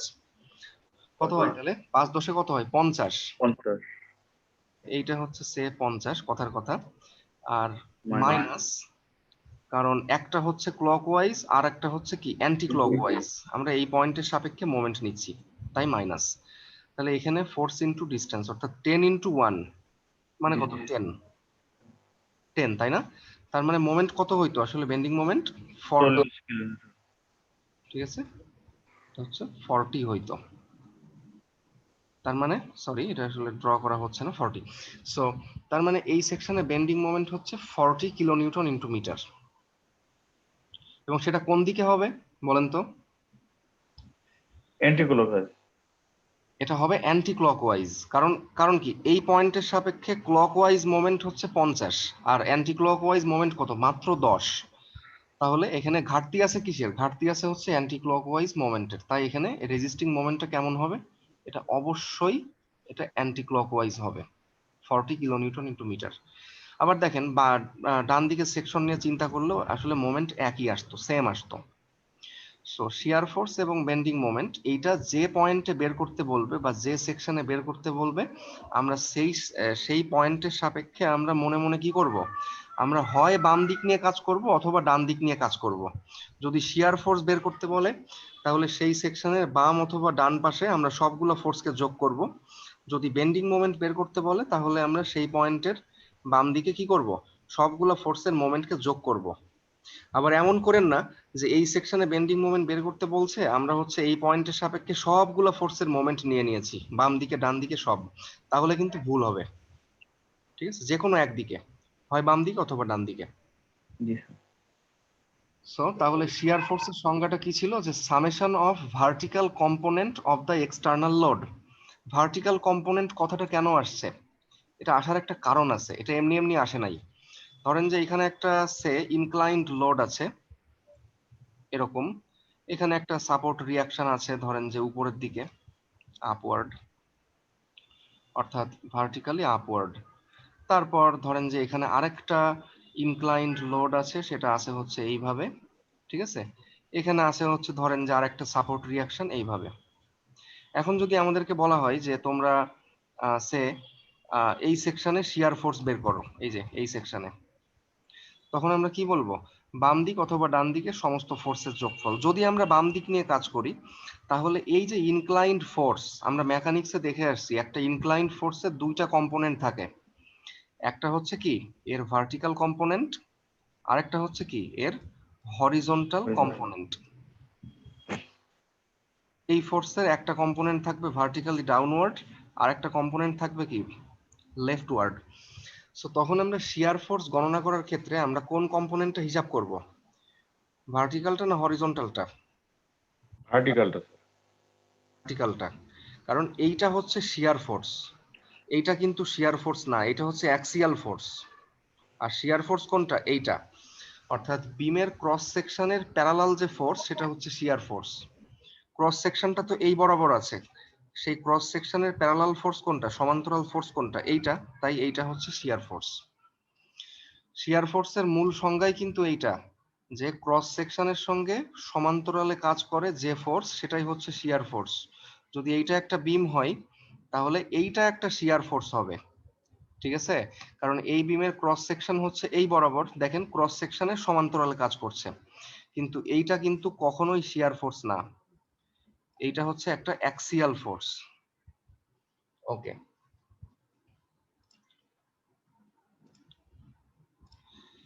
তাহলে আমরা শিয়ার ফোর্সের সংজ্ঞা আমরা জানলাম যে summation of vertical component of the external load.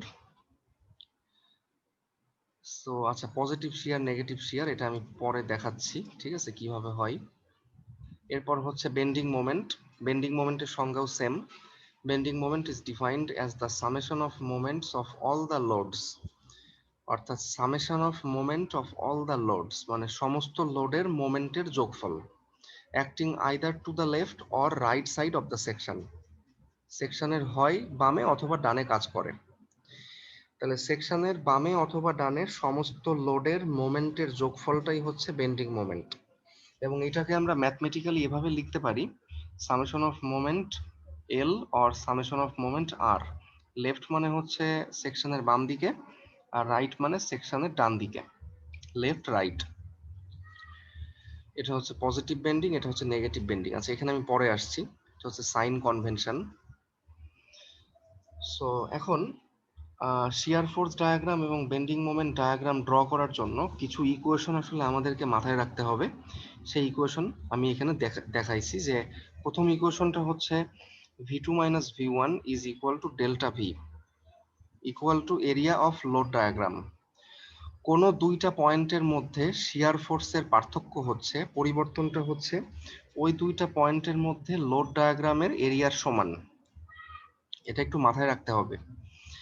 যে কোনো দুইটা পয়েন্টের মধ্যে শিয়ার ফোর্সের পরিবর্তন বা পার্থক্যটা হচ্ছে ওই দুইটা পয়েন্টের মধ্যে লোড ডায়াগ্রামের এরিয়ার সমান।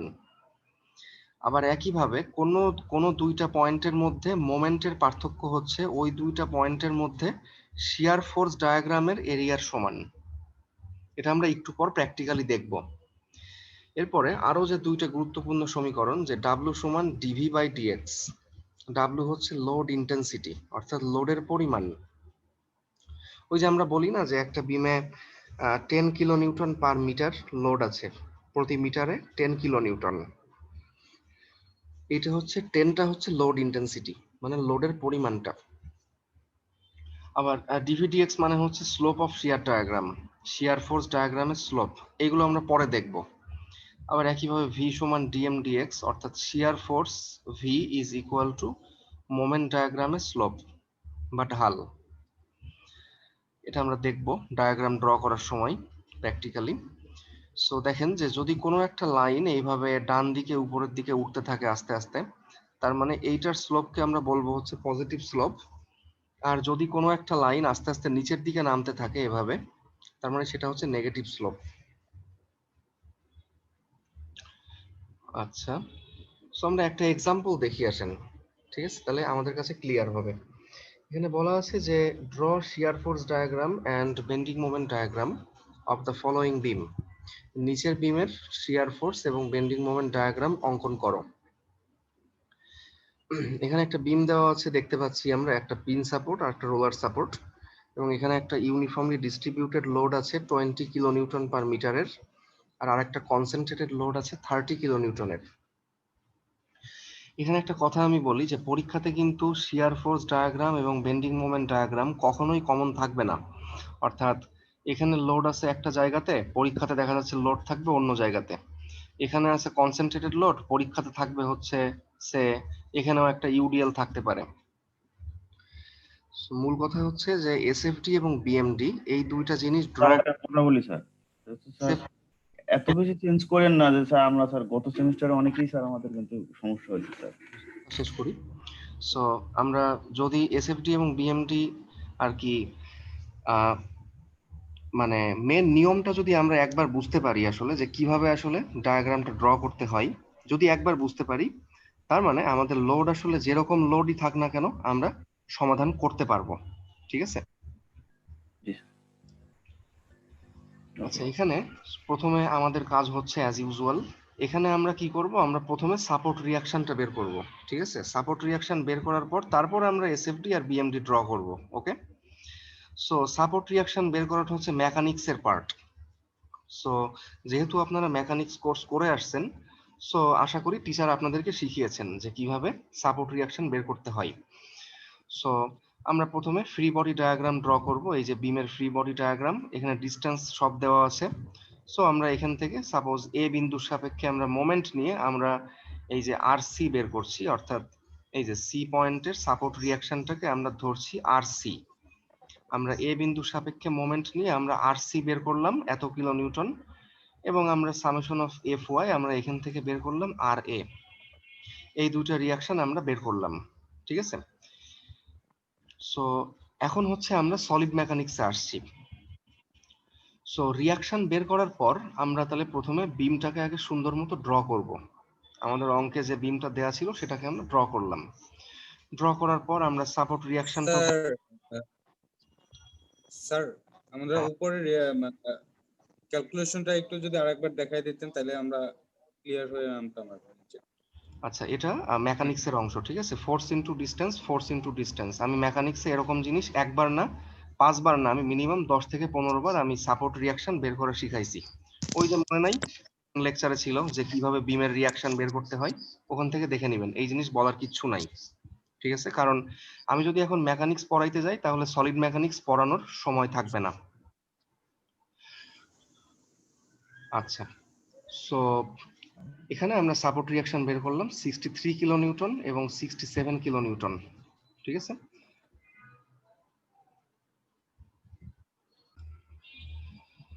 সো আমরা সাপোর্ট রিয়াকশন বের করার পর এখন দেখেন আমরা শিয়ার ফোর্স ডায়াগ্রাম ড্র করব। এইটা আমাদেরকে শিখতে হবে যে কিভাবে আমরা এই ডায়াগ্রামটা ড্র করতে পারি। আপনারা ডিপ্লোমাতে শিখে আসছেন, হয়তোবা জানতেন না যে ডায়াগ্রামটা কি কারণে কেমন হয়। যেমন এখানে ডায়াগ্রামটা কি কারণে স্ট্রেট লাইন হবে বা কি কারণে এখানে হরিজন্টাল হবে, এইটা আমরা এখন শিখব। সো প্রথমে আমরা শুরু করছি বাম দিকের পয়েন্ট থেকে। এই যে এই পয়েন্ট থেকে আমরা শুরু করলাম। সো আমরা ডায়াগ্রামের শুরুতে আমরা খেয়াল করব যে এখানে কি কি ধরনের লোড আছে। যেমন প্রথমে আমরা দেখতে পাচ্ছি যে আমরা যে পয়েন্ট থেকে শুরু করতে চাচ্ছি বা যে পয়েন্ট থেকে আমরা শুরু করছি সেই পয়েন্টেই কিন্তু একটা কনসেন্ট্রেটেড লোড আছে, এবং এই লোডের পরিমাণটা কত, 63 কিলো নিউটন। সো যদি কোনো পয়েন্টে কনসেন্ট্রেটেড লোড থাকে উপরের দিকে, তার মানে আমরা সেই পয়েন্টে কি করব, আমরা শিয়ার ফোর্স ডায়াগ্রামটাকে আমরা উপরের দিকে উঠাই দিব।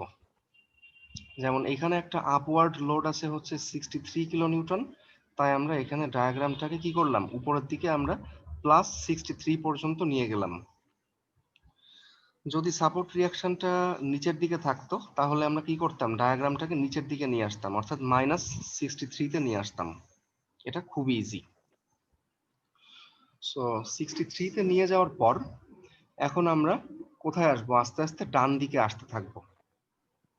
সো এরপরে এই 63 কিলো নিউটন লোড আমাদের ডিল করা হয়ে গেল। এরপরে আমাদের গন্তব্য হচ্ছে, নেক্সট গন্তব্য হচ্ছে এই পয়েন্ট, অর্থাৎ এই যে যেখানে ইউডিএলটা এসে শেষ হয়েছে, এটা হচ্ছে ইউডিএল।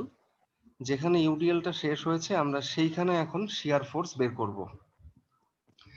একটা ব্যাপার মাথায় রাখবেন যে যেখানে যেখানে অর্থাৎ যে যে লোকেশনে লোডগুলো চেঞ্জ হয় বা যেই লোকেশনে আসলে কোনো একটা লোড শেষ হয়ে যায় বা ধরেন যে নতুন কোনো একটা লোড শুরু হয়, সেই লোকেশনে আমাদের শিয়ার ফোর্স বের করতে হবে।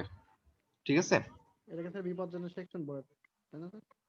না এটাকে বিপজ্জনক সেকশন ধরা হয় না, না এটা আসলে একটু ভুল বলা হবে। এটাকে বলা হয় change of load point. Change of load point মানে লোড যেখানে যেখানে যে যে পয়েন্টে চেঞ্জ হয় সেগুলা, এটা কোনো বিপজ্জনক পয়েন্ট না। ঠিক আছে, আচ্ছা স্যার, ঠিক আছে। সো আমাদের টার্গেট হচ্ছে আমরা এই পয়েন্টে এখন শিয়ার ফোর্স বের করব বা এই সেকশনে শিয়ার ফোর্স বের করব। ওকে ফাইন, তাহলে শিয়ার ফোর্স বের করার নিয়ম আমরা কি কি জানতাম, আমরা যে সেকশনে শিয়ার ফোর্স বের করতে হয় আমরা মনে মনে সেখান থেকে আমরা বিমটাকে কেটে আলাদা করে ফেলবো, অর্থাৎ সেকশন নিব। সেকশন নেওয়া মানে কেটে ফেলা। আমরা সেখানে সেকশন নিব, এবং সেকশন নেওয়া মানে কি, বাম দিকের একটা অংশ তৈরি হবে আর ডান দিকে আরেকটা অংশ থাকবে। সো যে কোনো একটা অংশ নিয়ে কাজ করলে আসলে শিয়ার ফোর্সের মানটা কিন্তু একই আসবে। সো যেহেতু আমরা এখন এই পয়েন্টে শিয়ার ফোর্স বের করব, তাহলে আমরা বিমটাকে এখান থেকে আলাদা করে ফেললাম। তাহলে বাম দিকে একটা অংশ, ডান দিকে একটা অংশ। আচ্ছা আসেন আমরা বাম দিকের অংশ নিয়ে কাজ করি। সো বাম দিকে কি কি ফোর্স আছে? 63 কিলো নিউটন আছে উপরের দিকে, আর নিচের দিকে আছে হচ্ছে 20 কিলো নিউটন পার মিটার। প্রতি মিটারে 20 কিলো নিউটন। তার মানে বিম অর্থাৎ দিয়ে 5 গুণ হবে।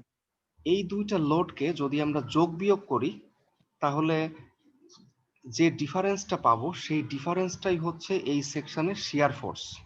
ঠিক আছে?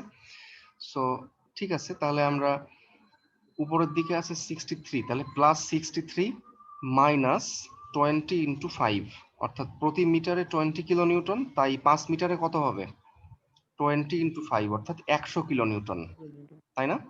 জি স্যার। উপরের দিকে আছে 63 কিলো নিউটন আর নিচের দিকে আছে হচ্ছে টোটাল 100 কিলো নিউটন। তাহলে 63 মাইনাস 100 কত হয়? -37। মাইনাস 37। সো সেই কারণে আমরা দেখেন এই লোকেশনে আমরা এইটা হচ্ছে এক্স অ্যাক্সিস, এই যে এইটা হচ্ছে এক্স অ্যাক্সিস, এক্স অ্যাক্সিস থেকে আমরা নিচের দিকে -37 একটা আনুমানিক একটা ডিস্টেন্স, চোখের আন্দাজে একটা ডিস্টেন্স আমরা নিলাম, একটা পয়েন্ট নিলাম, এবং এই যে এখানে ছিল 63 এবং এখানে হচ্ছে 37। এখন এর মাঝখানে কি প্রত্যেকটা পয়েন্টে কি আমরা শিয়ার ফোর্স বের করব? যেমন আমরা কি ধরেন যে এখান থেকে 2 মিটার ডান দিকে এইখানে শিয়ার ফোর্স কত সেটাও কি বের করব? না স্যার, এটা তারপর এখানে কত সেটাও কি বের করব? না। প্রত্যেকটা পয়েন্টে বের করার পর তারপর কি আমরা গ্রাফটাকে যোগ করব নাকি আমরা সরাসরি যোগ করব বলেন তো? দুইটা স্যার, এখান থেকে দুইটা সরাসরি যোগ করবো স্যার। সরাসরি যোগ করব। এখন আপনারা কিভাবে আসলে বুঝবেন যে এটা কিভাবে যোগ হবে? এটা কি আসলে স্ট্রেট লাইন হবে, নাকি এটা একটা এইভাবে একটা 2 ডিগ্রি কার্ভ হবে, নাকি এইভাবে কার্ভ হবে? এটা কিভাবে আসলে বুঝবেন? এইটা বোঝার জন্য এটা যে ত্রিভুজের সাথে সম্পর্ক, এটা ত্রিভুজ থাকলে কত ডিগ্রি কার্ভ। এটা বোঝার জন্য এই দুইটা ইকুয়েশন আমরা ব্যবহার করব। W সমান dvdx এবং V সমান dmdx। এই দুইটা হচ্ছে মেইন রেফারেন্স, ঠিক আছে? এটা সিঙ্গারের বইতেও দেওয়া আছে এই দুইটা। অর্থাৎ এই W সমান dvdx এই সমীকরণের মাধ্যমে আমরা দুনিয়ার যে কোনো শিয়ার ফোর্স ডায়াগ্রামের আমরা শেপ বা আকৃতি বুঝতে পারবো। আর V সমান dmdx এর মাধ্যমে দুনিয়ার যে কোনো বেন্ডিং মোমেন্ট ডায়াগ্রামের আকৃতি আমরা বুঝতে পারবো। সো এখন যেহেতু এসএফটি ড্র করছি, তাহলে আমরা W সমান dvdx এই সমীকরণটা একটু চিন্তা করি। W হচ্ছে লোড ইন্টেন্সিটি আর এটা হচ্ছে স্লোপ অফ এসএফডি। অর্থাৎ load intensity is equal two shear force ডায়াগ্রামের স্লোপ। এটাই তো আমরা পাইলাম, তাই না? জি স্যার। সো আমরা একটু দেখি তাহলে যে load intensity is equal two shear force ডায়াগ্রামের স্লোপ এটা কিভাবে এখানে কাজ করে। সো আমাদের সমস্যা আসলে কতটুকু? আমাদের সমস্যার জায়গা কতটুকু? এখান থেকে এতটুকু, এই জায়গাটুকুর মধ্যে আমরা এখন শিয়ার ফোর্স ডায়াগ্রামের শেপটা নির্ধারণ করতে চাচ্ছি। সো এখান থেকে এতটুকুর মধ্যে আমরা এখন আগে লোড ডায়াগ্রামটা খেয়াল করব। এখানে লোডের ইন্টেন্সিটি কেমন? এখান থেকে এই জায়গাটুকুর মধ্যে লোডের ইন্টেন্সিটি কেমন? কনস্ট্যান্ট না? জি স্যার, কনস্ট্যান্ট। সব জায়গাতেই 20, এটা কিন্তু কোথাও কম বা বেশি না। অর্থাৎ লোড ইন্টেন্সিটি কনস্ট্যান্ট। যদি লোড ইন্টেন্সিটি কনস্ট্যান্ট হয়, তাহলে আমরা এই সমীকরণ অনুসারে কি লিখতে পারি? যে slope of sheer diagram is equal to constant, তাই না? অর্থাৎ শিয়ার ফোর্স ডায়াগ্রামের স্লোপটা কেমন হবে? এটা কনস্ট্যান্ট হবে, তাই তো? জি স্যার। মানে ডায়াগ্রামের স্লোপ কনস্ট্যান্ট হওয়া মানে হচ্ছে একটা স্ট্রেট লাইন।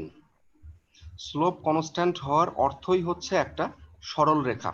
কারণ যদি কার্ভ হইতো, কার্ভের ক্ষেত্রে কিন্তু এক এক পয়েন্টে স্লোপ হয় এক এক রকম, আর স্লোপ কনস্ট্যান্ট হওয়ার অর্থ হচ্ছে কি একটা স্ট্রেট লাইন। সো এই কারণে আমরা এই দুইটা পয়েন্টকে একটা স্ট্রেট লাইনের মাধ্যমে যোগ করলাম। ওকে, ফাইন। এরপর আমরা আসবো হচ্ছে নেক্সট এইখানে। তার আগে আমি একটা কথা বলি যে এখানে আমরা উপরের দিকে উঠলাম 63, তারপরে আমরা এই পয়েন্টে আমরা শিয়ার ফোর্স বের করলাম -37, আমরা দুইটা পয়েন্টকে যোগ করলাম। সো এর কিন্তু একটা বিকল্প নিয়ম আছে, এর বিকল্প নিয়মটাও সবাইকে জানতে হবে। সেটা হচ্ছে এরকম যে উপরের দিকে উঠার পর অর্থাৎ 63 কিলো নিউটনে আসার পর এরপর আমরা কি করব, যেহেতু এই ইউডিএলটা নিচের দিকে আছে তাই আমরা এইটাকে বিয়োগ করব, অর্থাৎ সরাসরি আমরা 63 থেকে বিয়োগ করব 63 মাইনাস এখান থেকে এতটুকুর মধ্যে যে ডাউনওয়ার্ড লোড আছে সেইটা আমরা ডিরেক্ট বিয়োগ করব। 63 মাইনাস 20 ইন্টু 5 সমান -37। একই কথা, তাহলে আমরা এই সেকশনের শিয়ার ফোর্স এইভাবেও চিন্তা করতে পারি, আবার এখান থেকে +63 তারপরে হচ্ছে -100 তাই -37 আমরা এইভাবেও চিন্তা করতে পারি। ওকে, সো এখন আমরা কোথায় যাব? এরপরে আমাদের গন্তব্য হচ্ছে এখানে, এই পয়েন্টে। সো এখান থেকে এতটুকুর মধ্যে আমরা দেখতে পাচ্ছি কোনো লোড নাই। লোড কত? 0, কোনো লোড নাই। তাই আমরা যেই সেকশনে শিয়ার ফোর্স নিই না কেন, প্রত্যেকটা সেকশনে শিয়ার ফোর্সের মান হবে সমান। এখানে নিলেও যা হবে, এখানেও তাই, এখানেও তাই। প্রত্যেকটা সেকশনে শিয়ার ফোর্সের মান হবে কত? সমান, এবং সেইটা হবে -37। জি স্যার। তাই সেটা এখানেও -37, আবার এখানেও -37, একটা হরিজন্টাল লাইন। ঠিক আছে, সেই কারণে একটা হরিজন্টাল লাইন হচ্ছে। ওকে, তাহলে -37 এখন আমরা আছি। এরপরে দেখেন আমরা এই পয়েন্টে কিন্তু একটা কনসেন্ট্রেটেড লোড আছে, কত? 67 কিলোনিউটন। প্লাস, এটা প্লাস হবে। -37 প্লাস 67 কত ভাই? 30 হয়। +30। তাহলে এই যে এক্স অক্ষের উপরের দিকে চলে আসছে পজিটিভ। এরপর দেখেন এখানে আছে 30, আর আমাদের নেক্সট গন্তব্য হচ্ছে এইখানে কোনো লোড নেই, এই জন্য পয়েন্ট। এইটুকুর মাঝখানে কোনো লোড নাই, লোড নেই। অর্থাৎ শিয়ার ফোর্সের কোনো পরিবর্তন হবে না। অর্থাৎ এটা ডায়াগ্রামটা থাকবে হচ্ছে কেমন? হরিজন্টাল। অর্থাৎ এখানেও কত হবে? 30 হবে, এখানেও হবে 30। ঠিক আছে, এতটুকু হয়তো বা সবার কাছে ক্লিয়ার, কিন্তু এখানে কিছু জিনিস কিন্তু আপনাদের জিজ্ঞেস করলে এখন অ্যান্সার করতে পারবেন না। যেমন চিন্তা করেন, এখন যদি আমি আপনাদেরকে কোশ্চেন করি যে বলেন তো, যে যদি আমরা এই শিয়ার ফোর্স ডায়াগ্রামটা আমরা ডান দিক থেকে ড্র করতে শুরু করতাম, অর্থাৎ এই পয়েন্ট থেকে ড্র করা শুরু করতাম, তাহলে আমরা আসেন দেখি মিলে কিনা। আমরা সাপোজ এই পয়েন্টে আছি। সো এই পয়েন্টে কি আছে? একটা কনসেন্ট্রেটেড লোড আছে নিচের দিকে 30 কিলো নিউটন। তাহলে বলেন তো যে ডায়াগ্রামটা আসলে নিচের দিকে না নেমে এটা উপরের দিকে উঠলো কেন? আর ওখান থেকে তো লোড হচ্ছে, ওখান থেকে টানলে তো নিচের দিকে আসবে। এটা কি নিচের দিকে আসার কথা ছিল? আর না, স্যার নিচের দিকে যাবে না, এখানে উপরে কোনো লোড পরবর্তীতে যেটার সাপেক্ষে মানে 67 যে কেন্দ্রটা আছে ওটার সাপেক্ষে আমার এটুকুর উপরে কোনো লোড নেই, তাই লোড নো, লজিক ভুল, আসলে একদমই ভুল। যেমন এইখানে যদি আমরা 63 কিলো নিউটনের জন্য উপরের দিকে উঠি, তাহলে এখানেও তো একটা নিচের দিকে লোড আছে 30 কিলো নিউটন। তাহলে তো ডায়াগ্রামটা এই যে এখান থেকে শুরু হওয়ার কথা ছিল, -30 থেকে শুরু হওয়ার কথা ছিল। জি জি, নিচের দিকে যাওয়া যাবে। So you don't know the answer. ঠিক আছে, তারপর আমি যদি বলি যে আচ্ছা আগে এইটাকে ক্লিয়ার করি। ব্যাপারটা হচ্ছে এইটা বুঝতে গেলে আমাদেরকে খুব সিম্পল একটা জিনিস মাথায় রাখতে হবে, সেটা হচ্ছে সাইন কনভেনশন, অর্থাৎ কোনটা পজিটিভ শিয়ার আর কোনটা নেগেটিভ শিয়ার, এটা বুঝতে হবে। তাহলে আমরা ইজিলি বুঝতে পারবো। অর্থাৎ যখন বাম দিকের সেকশনের সাপেক্ষে ডান দিকের সেকশনটা নিচের দিকে নেমে আসার চেষ্টা করে, তখন সেটা হচ্ছে পজিটিভ শিয়ার। বা অন্যভাবে বলতে গেলে ডান দিকের সেকশনের সাপেক্ষে বাম দিকের সেকশনটা উপরের দিকে উঠতে চেষ্টা করে, তখন সেটা হচ্ছে পজিটিভ শিয়ার। আর এর উল্টাটা হচ্ছে নেগেটিভ শিয়ার। তাহলে আমরা উদাহরণে আসি। ধরেন যে সে এখানে আমরা চিন্তা করি যে এখানে কেন পজিটিভ হইলো।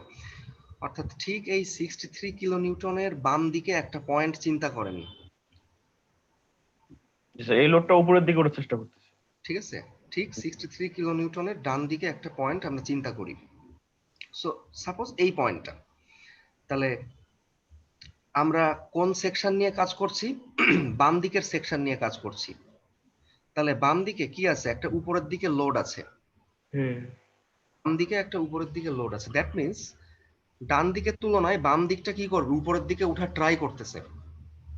ডান দিকের তুলনায় মানে ডান পাশের সেকশনের তুলনায়, অর্থাৎ এই পয়েন্টে ডান দিকের তুলনায় বাম দিকেরটা উপরের দিকে উঠতে চাচ্ছে, আর ডান দিকে স্যার পজিটিভ শেয়ার, এটা বাম দিকটা যখন উপরের দিকে উঠতে চাইবে তখন সেটা হচ্ছে পজিটিভ শেয়ার। Positive share.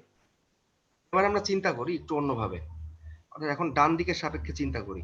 এখন ডান দিক থেকে শুরু করা মানে কিন্তু আমরা ডান দিকের সেকশন নিয়ে কাজ করব এখন। দ্যাট মিন্স এই কনসেন্ট্রেটেড লোডের ঠিক বাম দিকে একটা পয়েন্ট আমরা চিন্তা করি, সে এই পয়েন্টটা আমরা চিন্তা করি, তাহলে এই পয়েন্টে আমরা শিয়ার ফোর্স বের করব। তাহলে কি আমরা ডান দিকের সেকশন নিয়ে কাজ করছি। এখন দেখেন ডান দিকে কি আছে, ডান দিকে একটা নিচের দিকে একটা লোড আছে। দ্যাট মিন্স বাম দিকের তুলনায় ডান দিকটা নিচের দিকে নামতে চাচ্ছে, রাইট? পজিটিভ শেয়ারই হবে তাহলে স্যার। অর্থাৎ আমি আবার বলি, এর ঠিক বাম দিকে একটা সেকশন চিন্তা করি, তার মানে কি আমরা এখন ডান দিকের অংশ নিয়ে কাজ করব। ওকে ফাইন, তার মানে বাম দিকের সাপেক্ষে ডান দিকটা নিচের দিকে নামতে চাচ্ছে,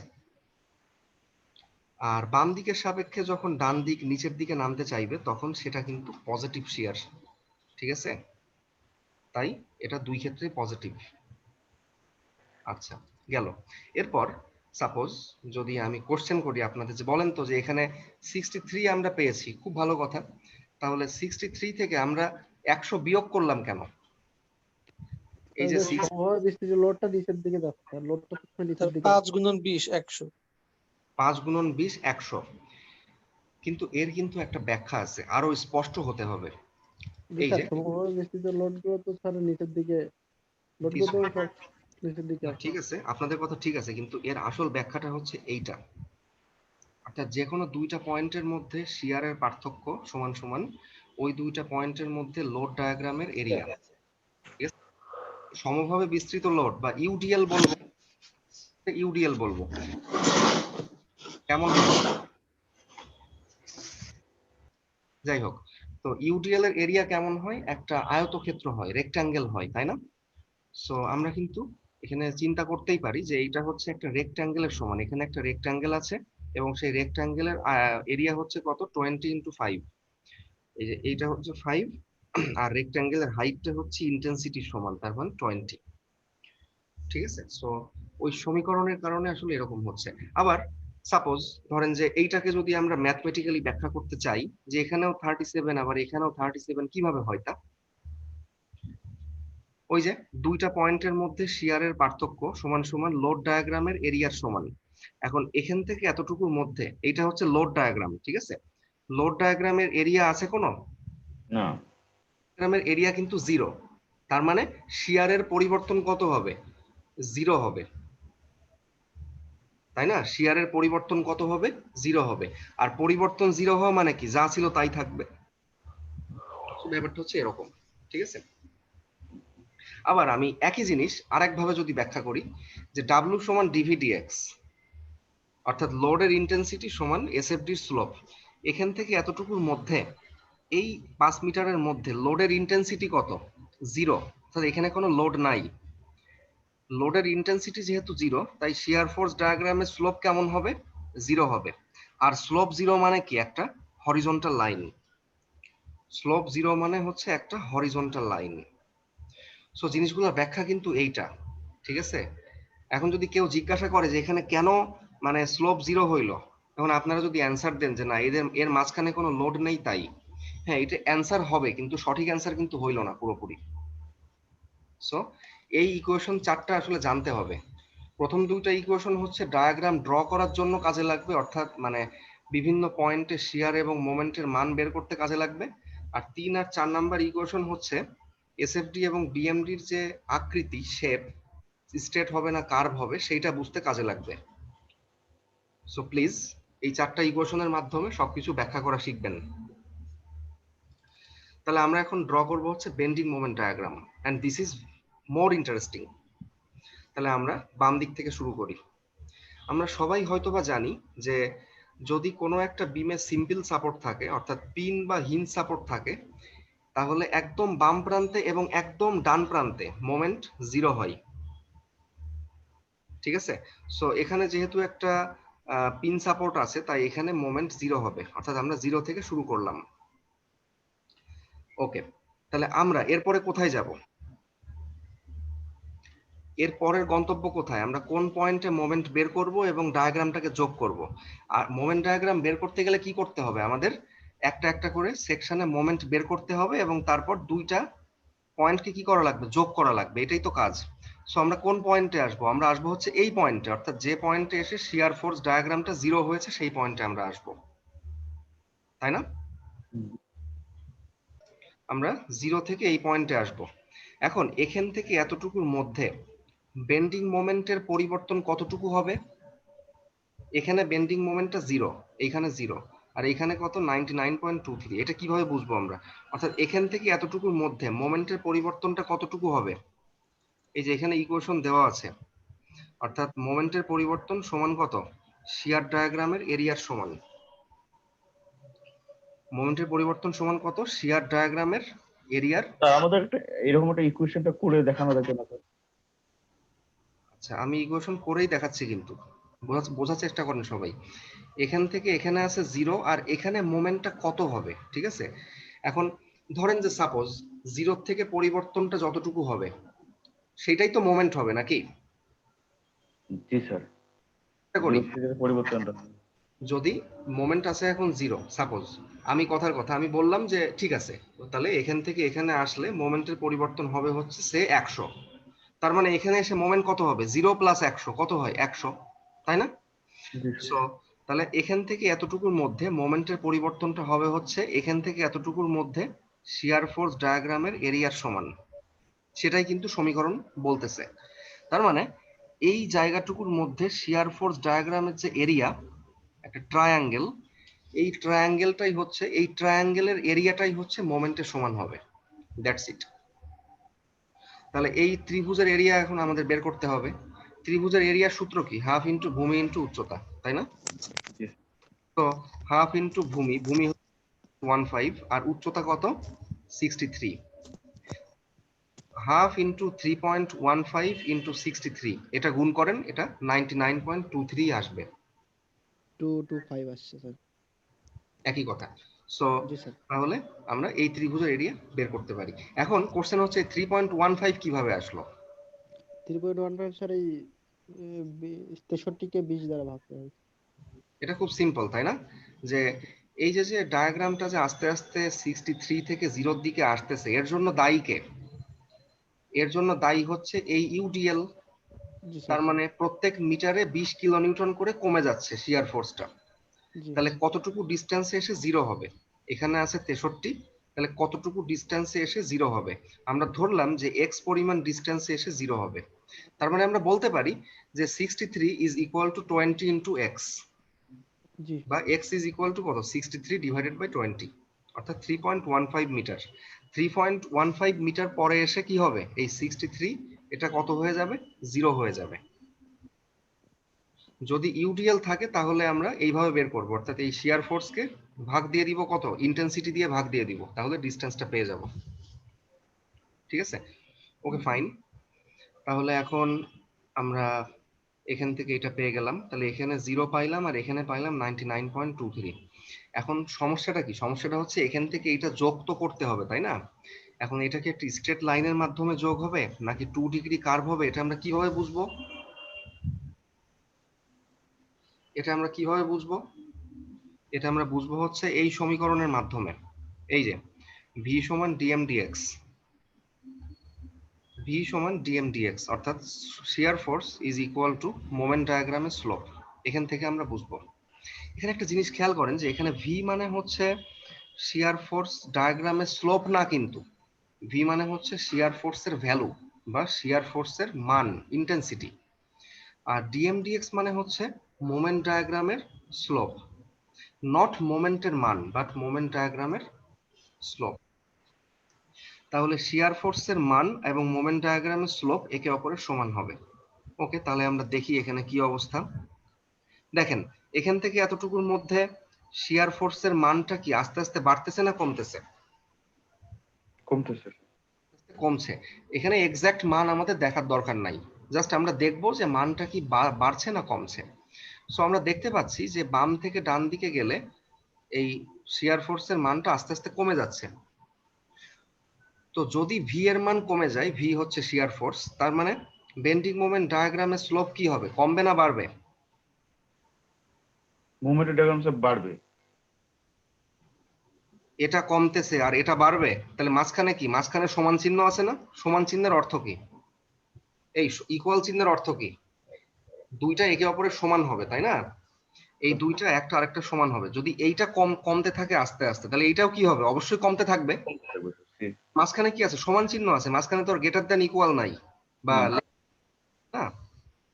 তার মানে যেহেতু শিয়ার ফোর্স আস্তে আস্তে কমছে, তার মানে বিএমডি স্লোপও আস্তে আস্তে কমতে থাকবে। আর বিএমডি স্লোপ যদি কমতে থাকে, তার অর্থ হচ্ছে কার্ভটা হবে এরকম পেট মোটা। এখানে একটু ভালো করে আমরা খেয়াল করি, দেখেন কার্ভের শুরুর দিকে কার্ভটা কিন্তু অনেকটা ঢালু অবস্থায় আছে, অনেকটা ঢালু। যতই আমরা ডান দিকে যাচ্ছি ততই কিন্তু কার্ভটা আস্তে আস্তে সোজা হচ্ছে, এবং একদম এইখানে এসে কার্ভটা একদম স্ট্রেট হয়ে গেছে। বুঝতে পারছেন? জি স্যার। তার মানে কিন্তু স্লোপটা আস্তে আস্তে কমতেছে।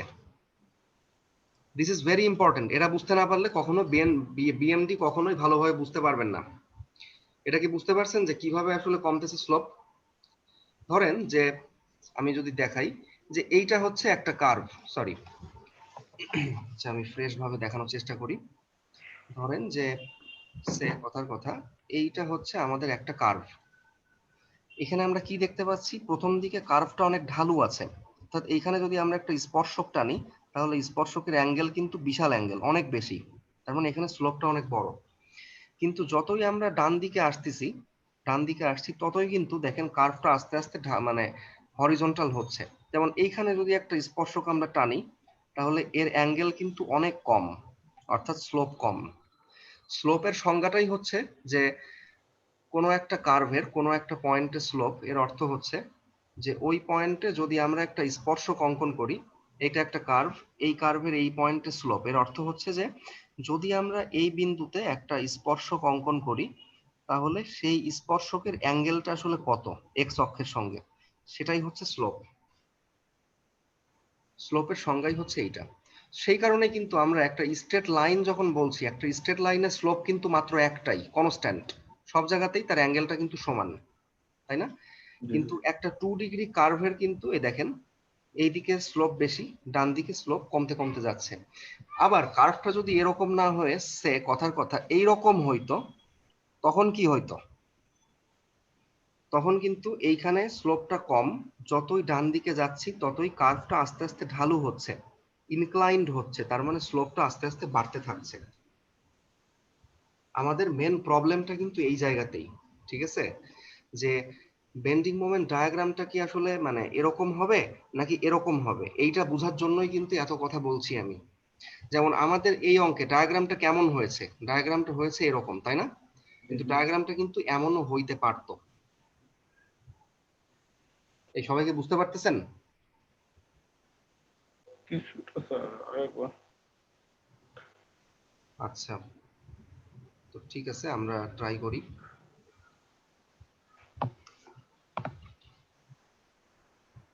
আসলে মাউস দিয়ে ড্র করাটা কষ্ট, ঠিক আছে? সেই কারণেই হয়তোবা প্রত্যেকটা জিনিস আমি একদম নিখুঁতভাবে দেখাতে পারছি না, দ্যাটস ইট।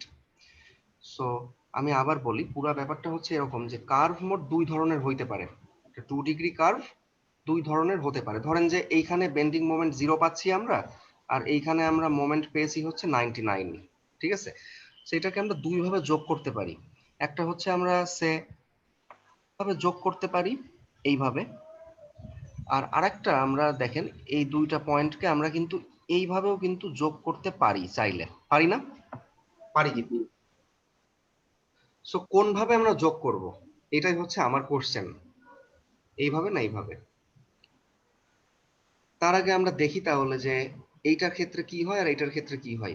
উপরেরটা দেখি, উপরেরটা দেখেন যে যতই আমরা ডান দিকে যাচ্ছি ততই কিন্তু স্লোপটা আস্তে আস্তে কমতেছে, অর্থাৎ কার্ভটা ঢালু থেকে আস্তে আস্তে কি হরিজন্টালের দিকে যাচ্ছে, সোজা হয়ে যাচ্ছে, আনুভূমিক হয়ে যাচ্ছে, অর্থাৎ স্লোপটা আস্তে আস্তে কমতেছে।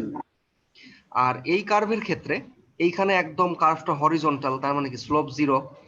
এইখানে আস্তে আমরা যতই মানে ডান দিকে যাচ্ছি ততই কিন্তু কার্ভটা আস্তে আস্তে বেশি ঢালু হচ্ছে। দ্যাট মিন্স এই কার্ভের ক্ষেত্রে, নিচের কার্ভের ক্ষেত্রে স্লোপ কিন্তু আস্তে আস্তে বাড়ছে ডান দিকে। উপরের ক্ষেত্রে স্লোপটা কমতেছে এবং নিচের ক্ষেত্রে যাচ্ছে বাড়তে। This is the difference, you have to understand. এখন আমাদের ক্ষেত্রে কোন কেস? আমাদের আমাদের তো উপরের দিকে আস্তে আস্তে কমতেছে স্যার। কেন? আমরা তো এটা মুখস্থ না, তাই না? আমরা শিয়ার ফোর্স না। ডায়াগ্রাম থেকে ব্যাখ্যা করলাম যে আমরা যেহেতু শিয়ারের মানটা আস্তে আস্তে কমে, তার মানে স্লোপও আস্তে আস্তে কি হবে? কমবে। আর স্লোপ যদি আস্তে আস্তে কমতে হয় তাহলে কার্ভটা হতে হবে অবশ্যই এরকম, ঠিক আছে? হ্যাঁ, যদি এরকম হতো যে শিয়ারটা আস্তে আস্তে মানে এদিকে বৃদ্ধি পাচ্ছে, তখন আমরা বলতাম যে হ্যাঁ তখন তো স্লোপও বৃদ্ধি পাবে। তখন আমরা কার্ভটা দিতাম কিভাবে? এইখানে আমরা সোজা রাখতাম, এইখানে এসে আমরা ঢালু করে দিতাম কার্ভটা, এইভাবে কার্ভ দিতাম, ঠিক আছে? আশা করি এখন সবার কাছে মোটামুটি ক্লিয়ার। স্যার যদি এটা হইতো, যদি যেটা আপনি স্যার বললেন যে নিচের দিকে, তাহলে যদি 63 স্যার মাইনাসে যাইতো আর 37 যদি উপরে যাইতো, সেক্ষেত্রে স্যার ওইটা আসতো। Right, right. এবং সেটা আমরা এখনই দেখব, ঠিক আছে, যে বাড়লে কেমন হয়। দেখেন এখানে আছে 99 আর এখানে আছে 65। 65 কিভাবে আসে সেটা পরে ব্যাখ্যা করছি আমি। এই দুইটা পয়েন্টকে এখন যোগ করতে হবে, 99 আর 65। আমরা কিভাবে যোগ করব? যোগ করার জন্য ওই যে ভি সমান ডিএম ডিএক্স, ভি সমান ডিএম ডিএক্স, অর্থাৎ শিয়ার ফোর্সের ভ্যালু সমান বেন্ডিং মোমেন্ট ডায়াগ্রামের স্লোপ। তাহলে দেখেন এখান থেকে এতটুকুর মধ্যে কিন্তু সিনারিওটা ভিন্ন রকম। অর্থাৎ এখান থেকে এতটুকুর মধ্যে শিয়ার ফোর্সের মান কিন্তু কি হচ্ছে? আস্তে আস্তে বৃদ্ধি পাচ্ছে, ঠিক না? জি স্যার। -37, অর্থাৎ নেগেটিভ দিকে বৃদ্ধি পাচ্ছে। যাই হোক, বৃদ্ধি তো পাচ্ছে। যেহেতু বৃদ্ধি পাচ্ছে তার মানে কি হবে? স্লোপটাও কেমন হবে? আস্তে আস্তে বৃদ্ধি পাবে। এই কারণে কিন্তু এখন দেখেন কার্ভটা কিন্তু একটু অন্যরকম। অর্থাৎ এইখানে সোজা আছে কার্ভটা, এবং যতই আমরা ডান দিকে আসছি ততই কিন্তু কার্ভটা আস্তে আস্তে ঢালু হচ্ছে, এবং এইখানে এসে কার্ভটা বেশ খানিকটা ঢালু অবস্থায় আছে, ঠিক আছে? জি এটাই স্যার। হচ্ছে ব্যাপার। বা আমরা পুরো জিনিসটাকে আমরা উল্টাভাবে ভাবতে পারি, যে ধরেন যে এখান থেকে আমরা শুরু করলাম, তাহলে 37 যাব হচ্ছে বাম দিকে। তাহলে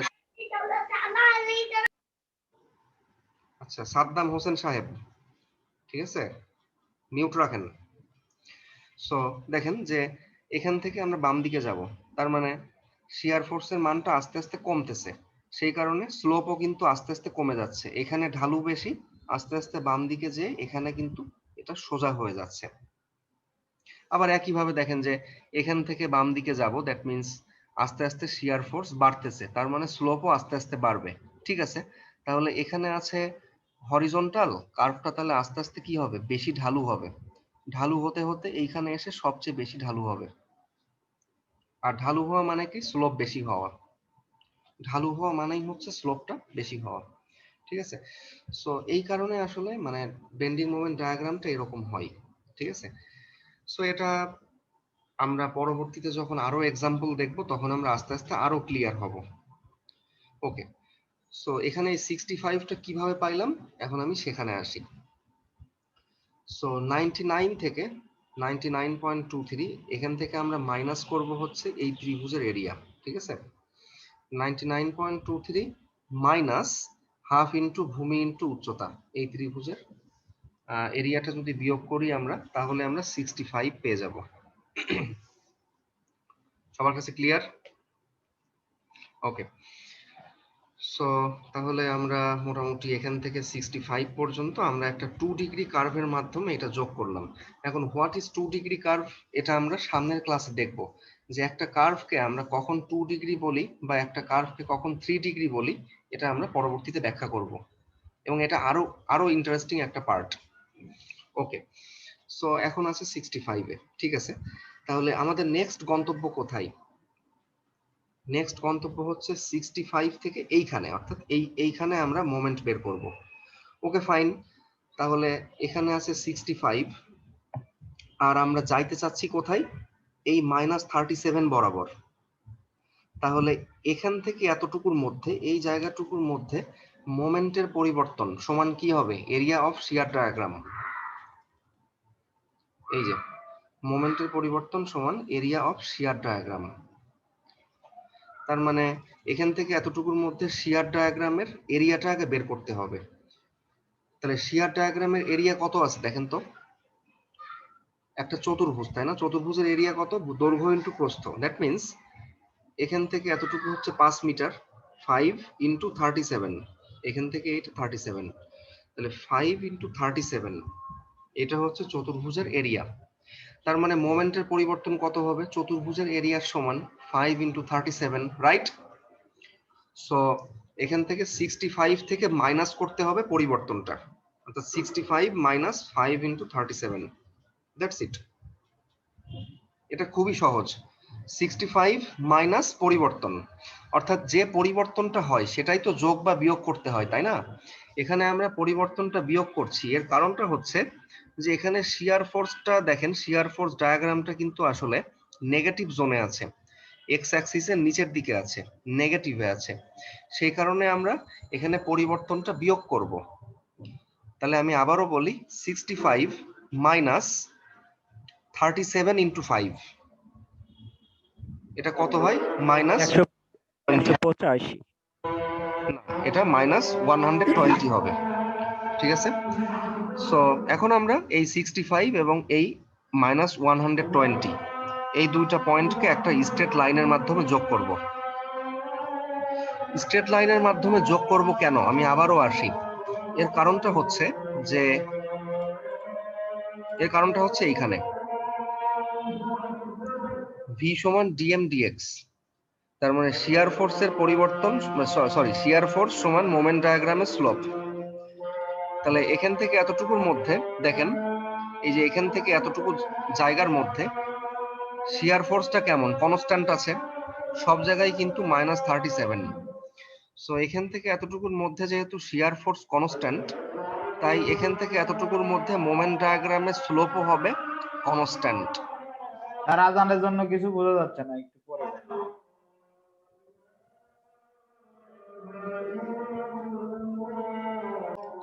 সো আমি যেটা বলছিলাম যে এখান থেকে এতটুকু জায়গার মধ্যে যেহেতু শিয়ার ফোর্স কনস্ট্যান্ট, কনস্ট্যান্ট শব্দের অর্থ হচ্ছে যে একই রকম, ঠিক আছে, পরিবর্তন হয় না, যা পরিবর্তন হয় না তাই কনস্ট্যান্ট, ধ্রুবক, অর্থাৎ একই থাকে।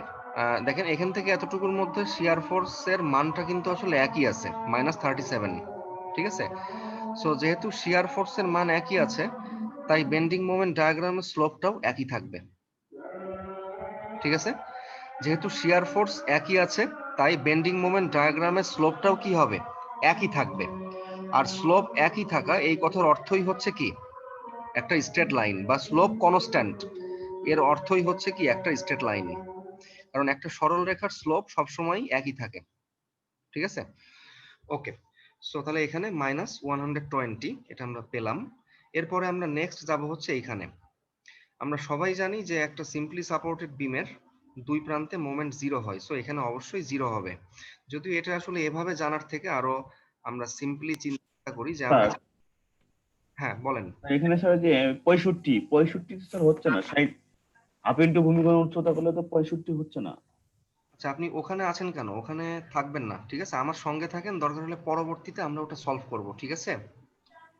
আমি কিন্তু 65 থেকে মাইনাস 120 এখানে চলে আসছি, ঠিক আছে? এটা বুঝছি স্যার। ওকে, সো আমার সঙ্গে থাকেন, আমি ওটা পরে ব্যাখ্যা করব।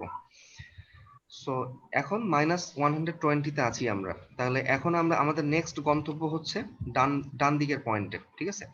সো এখান থেকে এতটুকুর মধ্যে মোমেন্টের পরিবর্তনটা হবে হচ্ছে শিয়ার ফোর্স ডায়াগ্রামের এরিয়ার সমান, এটা সব সময় তাই। মোমেন্ট, দুইটা পয়েন্টের মধ্যে মোমেন্টের পরিবর্তন সমান সমান ওই দুইটা পয়েন্টের মধ্যে শিয়ার ফোর্স ডায়াগ্রামের এরিয়া। এটা হচ্ছে 2 নাম্বার সমীকরণ, আমি দেখাইছিলাম। সো এখান থেকে এতটুকুর মধ্যে শিয়ার ফোর্স ডায়াগ্রামের এরিয়া একটা চতুর্ভুজ, এবং চতুর্ভুজের এরিয়া হচ্ছে দৈর্ঘ্য ইন্টু প্রস্থ, অর্থাৎ 4 ইন্টু 30। এখান থেকে এটা হচ্ছে 4, আর এখান থেকে এতটুকু 30, 4 ইন্টু 30, 4 ইন্টু 30 কত হয়? 120। অর্থাৎ পরিবর্তনটা কেমন হবে? পজিটিভ হবে। তাহলে মাইনাস 120 প্লাস মোমেন্টের পরিবর্তন, তাহলে কত হয়? Minus 120 plus 120, right? তাহলে এই দুইটা যোগ বিয়োগ করলে কত হয়? 0। অর্থাৎ এইখানে মোমেন্টটা হবে হচ্ছে 0। এইখানের মোমেন্ট প্লাস মোমেন্টের পরিবর্তন সমান সমান এইখানের মোমেন্ট, এটা হচ্ছে 0। এবং আমি আবারও বলি যে যেহেতু v সমান dm dx, অর্থাৎ শিয়ার ফোর্সের ভ্যালু সমান মোমেন্ট ডায়াগ্রামের স্লোপ, তাই এখান থেকে এতটুকুর মধ্যে শিয়ার ফোর্সের ভ্যালু কিন্তু কনস্ট্যান্ট, সব জায়গায় 30, যেহেতু শিয়ার ফোর্সের ভ্যালু কনস্ট্যান্ট, ভি কনস্ট্যান্ট, তাই ডিএম ডিএক্স ও কনস্ট্যান্ট হবে, অর্থাৎ বেন্ডিং মোমেন্ট ডায়াগ্রামের স্লোপটাও হবে কনস্ট্যান্ট। আর স্লোপ কনস্ট্যান্ট মানেই স্ট্রেট লাইন, কনস্ট্যান্ট স্লোপ মানেই হচ্ছে স্ট্রেট লাইন। কারণ একটা স্ট্রেট লাইনের আমরা যে পয়েন্টটা স্পর্শক ড্র করি না কেন একই কথা, কারণ একটা স্ট্রেট লাইনের অ্যাঙ্গেল কিন্তু একটাই। কখনো কি এরকম শুনছেন যে স্ট্রেট লাইন মাত্র একটাই, অর্থাৎ একটা সরল রেখার বিভিন্ন জায়গাতে অ্যাঙ্গেল বিভিন্ন রকম? কখনো শুনছেন? শুনেন নাই। কারণ একটা সরল রেখা আসলে এক্স অক্ষের সঙ্গে একটা অ্যাঙ্গেল উৎপন্ন করে, অর্থাৎ স্লোপ কিন্তু একটাই বা কনস্ট্যান্ট। তাই স্লোপ কনস্ট্যান্ট মানেই স্ট্রেট লাইন। আচ্ছা, সো এখন যেহেতু 65 বুঝতে সমস্যা হচ্ছে, তাহলে আমি আরেকবার রিপিট করি যে আমাদের এইখানে মোমেন্ট হচ্ছে 99.23, তাহলে হচ্ছে 99.23। আচ্ছা ঠিক আছে, তাহলে আমাদের নেক্সট গন্তব্য কোথায়? এইখানে, অর্থাৎ এখান থেকে এতটুকুর মধ্যে মোমেন্টের পরিবর্তন হচ্ছে, একই কথা, শিয়ার ফোর্স ডায়াগ্রামের এরিয়ার সমান। তাহলে এখান থেকে এতটুকুর মধ্যে শিয়ার ফোর্স ডায়াগ্রামের এরিয়া কতটুকু আছে? এই ত্রিভুজটা আছে, রাইট? তার মানে এই ত্রিভুজের যে এরিয়া, এই এরিয়ার সমান, এই এরিয়া যতটুকু হবে ততটুকু মোমেন্ট পরিবর্তন হবে। সেটা 99 থেকে কমতেও পারে, বাড়তেও পারে। যেহেতু এটা নেগেটিভ জোনে আছে, তাই এটা অবশ্যই 99 থেকে কমবে। তাহলে 99.23 মাইনাস এই ত্রিভুজের এরিয়া। এবার ক্যালকুলেশন করেন, অবশ্যই মিলবে। জি ঠিক স্যার, আছে, মিলছে। এটা অবশ্যই মিলবে আর কি, না মেলার কিছু নাই। সো এইভাবে আমরা কোনো একটা আর কি বিমের শিয়ার ফোর্স ডায়াগ্রাম এবং বেন্ডিং মোমেন্ট ডায়াগ্রাম ড্র করতে পারি। সো আমি সংক্ষেপে আরেকবার এটা ব্রিফিং দিয়ে শেষ করব আজকের লেকচার। প্রথমে আমরা সাপোর্ট রিঅ্যাকশন বের করলাম, ওটা মেকানিক্সের পার্ট, ওটা খুবই ইজি ছিল। এখন আমরা শিয়ার ফোর্স ডায়াগ্রাম ড্র করা শুরু করলাম। সো যেহেতু আমরা বাম দিক থেকে শুরু করছি, তার মানে বাম দিকের সেকশন নিয়ে আমরা কাজ করব। আর বাম দিকের সেকশন নিয়ে যখন কাজ করি তখন আপওয়ার্ড ফোর্স মানে হচ্ছে পজিটিভ শিয়ার। আমি খানিক ক্লাসের মধ্যে ব্যাখ্যা করেছি, বাম দিকের সেকশন নিয়ে কাজ করলে আপওয়ার্ড শিয়ার পজিটিভ, আর ডান দিকের সেকশন নিয়ে কাজ করলে ডাউনওয়ার্ড শিয়ার হচ্ছে পজিটিভ। ওকে, সো আপওয়ার্ড শিয়ার পজিটিভ, তাই উপরের দিকে 63। এরপরে আমরা ইউডিএল এর জন্য আমরা অবশ্যই কি হবে, ইউডিএলটা যেহেতু ডাউনওয়ার্ড আছে তাই এটা 63 থেকে আস্তে আস্তে কমতে থাকবে, এবং কমতে কমতে এখানে এসে হবে -37। এরপর যাব এদিকে, এখান থেকে এতটুকুর মধ্যে লোড নাই, তাই এখানেও -37। এখানে একটা লোড আছে উপরের দিকে, তাই -37 প্লাস 67, এটা হচ্ছে 30 উপরের দিকে, তাই প্লাস মানে যোগ করলাম। এখান থেকে এর মধ্যে কোনো লোড নাই, তাই 30 একই থাকবে। এই তো, তার ডায়াগ্রাম শেষ হয়ে গেল। এরপর বেন্ডিং মোমেন্ট ডায়াগ্রাম। আমরা জানি যে যেখানে আসলে সাধারণত শিয়ার ফোর্স 0 হয় সেইখানে বেন্ডিং মোমেন্টটা কিন্তু ম্যাক্সিমাম হয় সাধারণত, এর ব্যতিক্রমও আছে। সো তাহলে আমরা প্রথমে এই ডিসটেন্সটা বের করলাম। এই ডিসটেন্সটা আমরা কিভাবে বের করব? এটা খুবই সহজ, অর্থাৎ এইখানে যে শিয়ারটা আছে 63 কিলো নিউটন, এই শিয়ার ইজ ইকুয়াল টু, এই 63 kilo Newton is equal to 20 into x, অর্থাৎ এই ডিসটেন্সটাকে আমরা ধরছি হচ্ছে এক্স মিটার। ঠিক আছে, যেহেতু প্রতি মিটারে 20 কিলো নিউটন, তাই এক্স মিটারে কত kilo Newton? 20 x kilo Newton. যেহেতু প্রতি মিটারে 20 কিলো নিউটন, তাই এক্স মিটারে হচ্ছে 20 ইন্টু এক্স কিলো নিউটন। তার মানে এখান থেকে এতটুকুর মধ্যে যে লোড আছে সেই লোডের পরিমাণটা হচ্ছে কত? 20 ইন্টু এক্স। এবং এই লোডটাই হচ্ছে কি করছে, এই 63 শিয়ারকে 0 বানিয়েছে।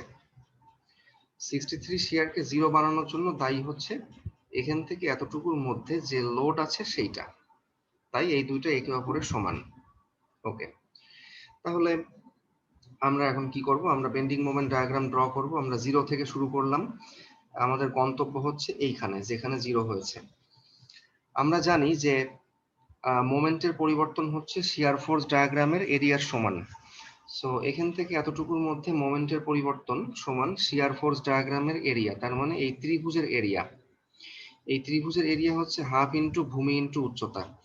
সো 0 প্লাস পরিবর্তন, কারণ পরিবর্তনটা পজিটিভ জোনে আছে, এই এরিয়াটা, তাই প্লাস হবে। সো 0 প্লাস এই ত্রিভুজের এরিয়া 99 হবে। এরপর 99 থেকে আমরা এইখানে যাব, অর্থাৎ 99-এ আমরা আছি এখন। এখন আমরা যাব হচ্ছে এই পয়েন্টে -37 বরাবর।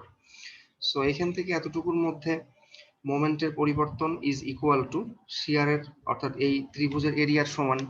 তাই 99.23 মাইনাস এই ট্রায়াঙ্গেলের এরিয়া, এটা 65 আসবে। ঠিক আছে। আচ্ছা, এরপর এখান থেকে আমরা নেক্সট যাব হচ্ছে এই বরাবর, অর্থাৎ এই -37 বরাবর। তাহলে এখান থেকে এতটুকুর মধ্যে শিয়ারের পরিবর্তন সমান সমান কি এই চতুর্ভুজের এরিয়া।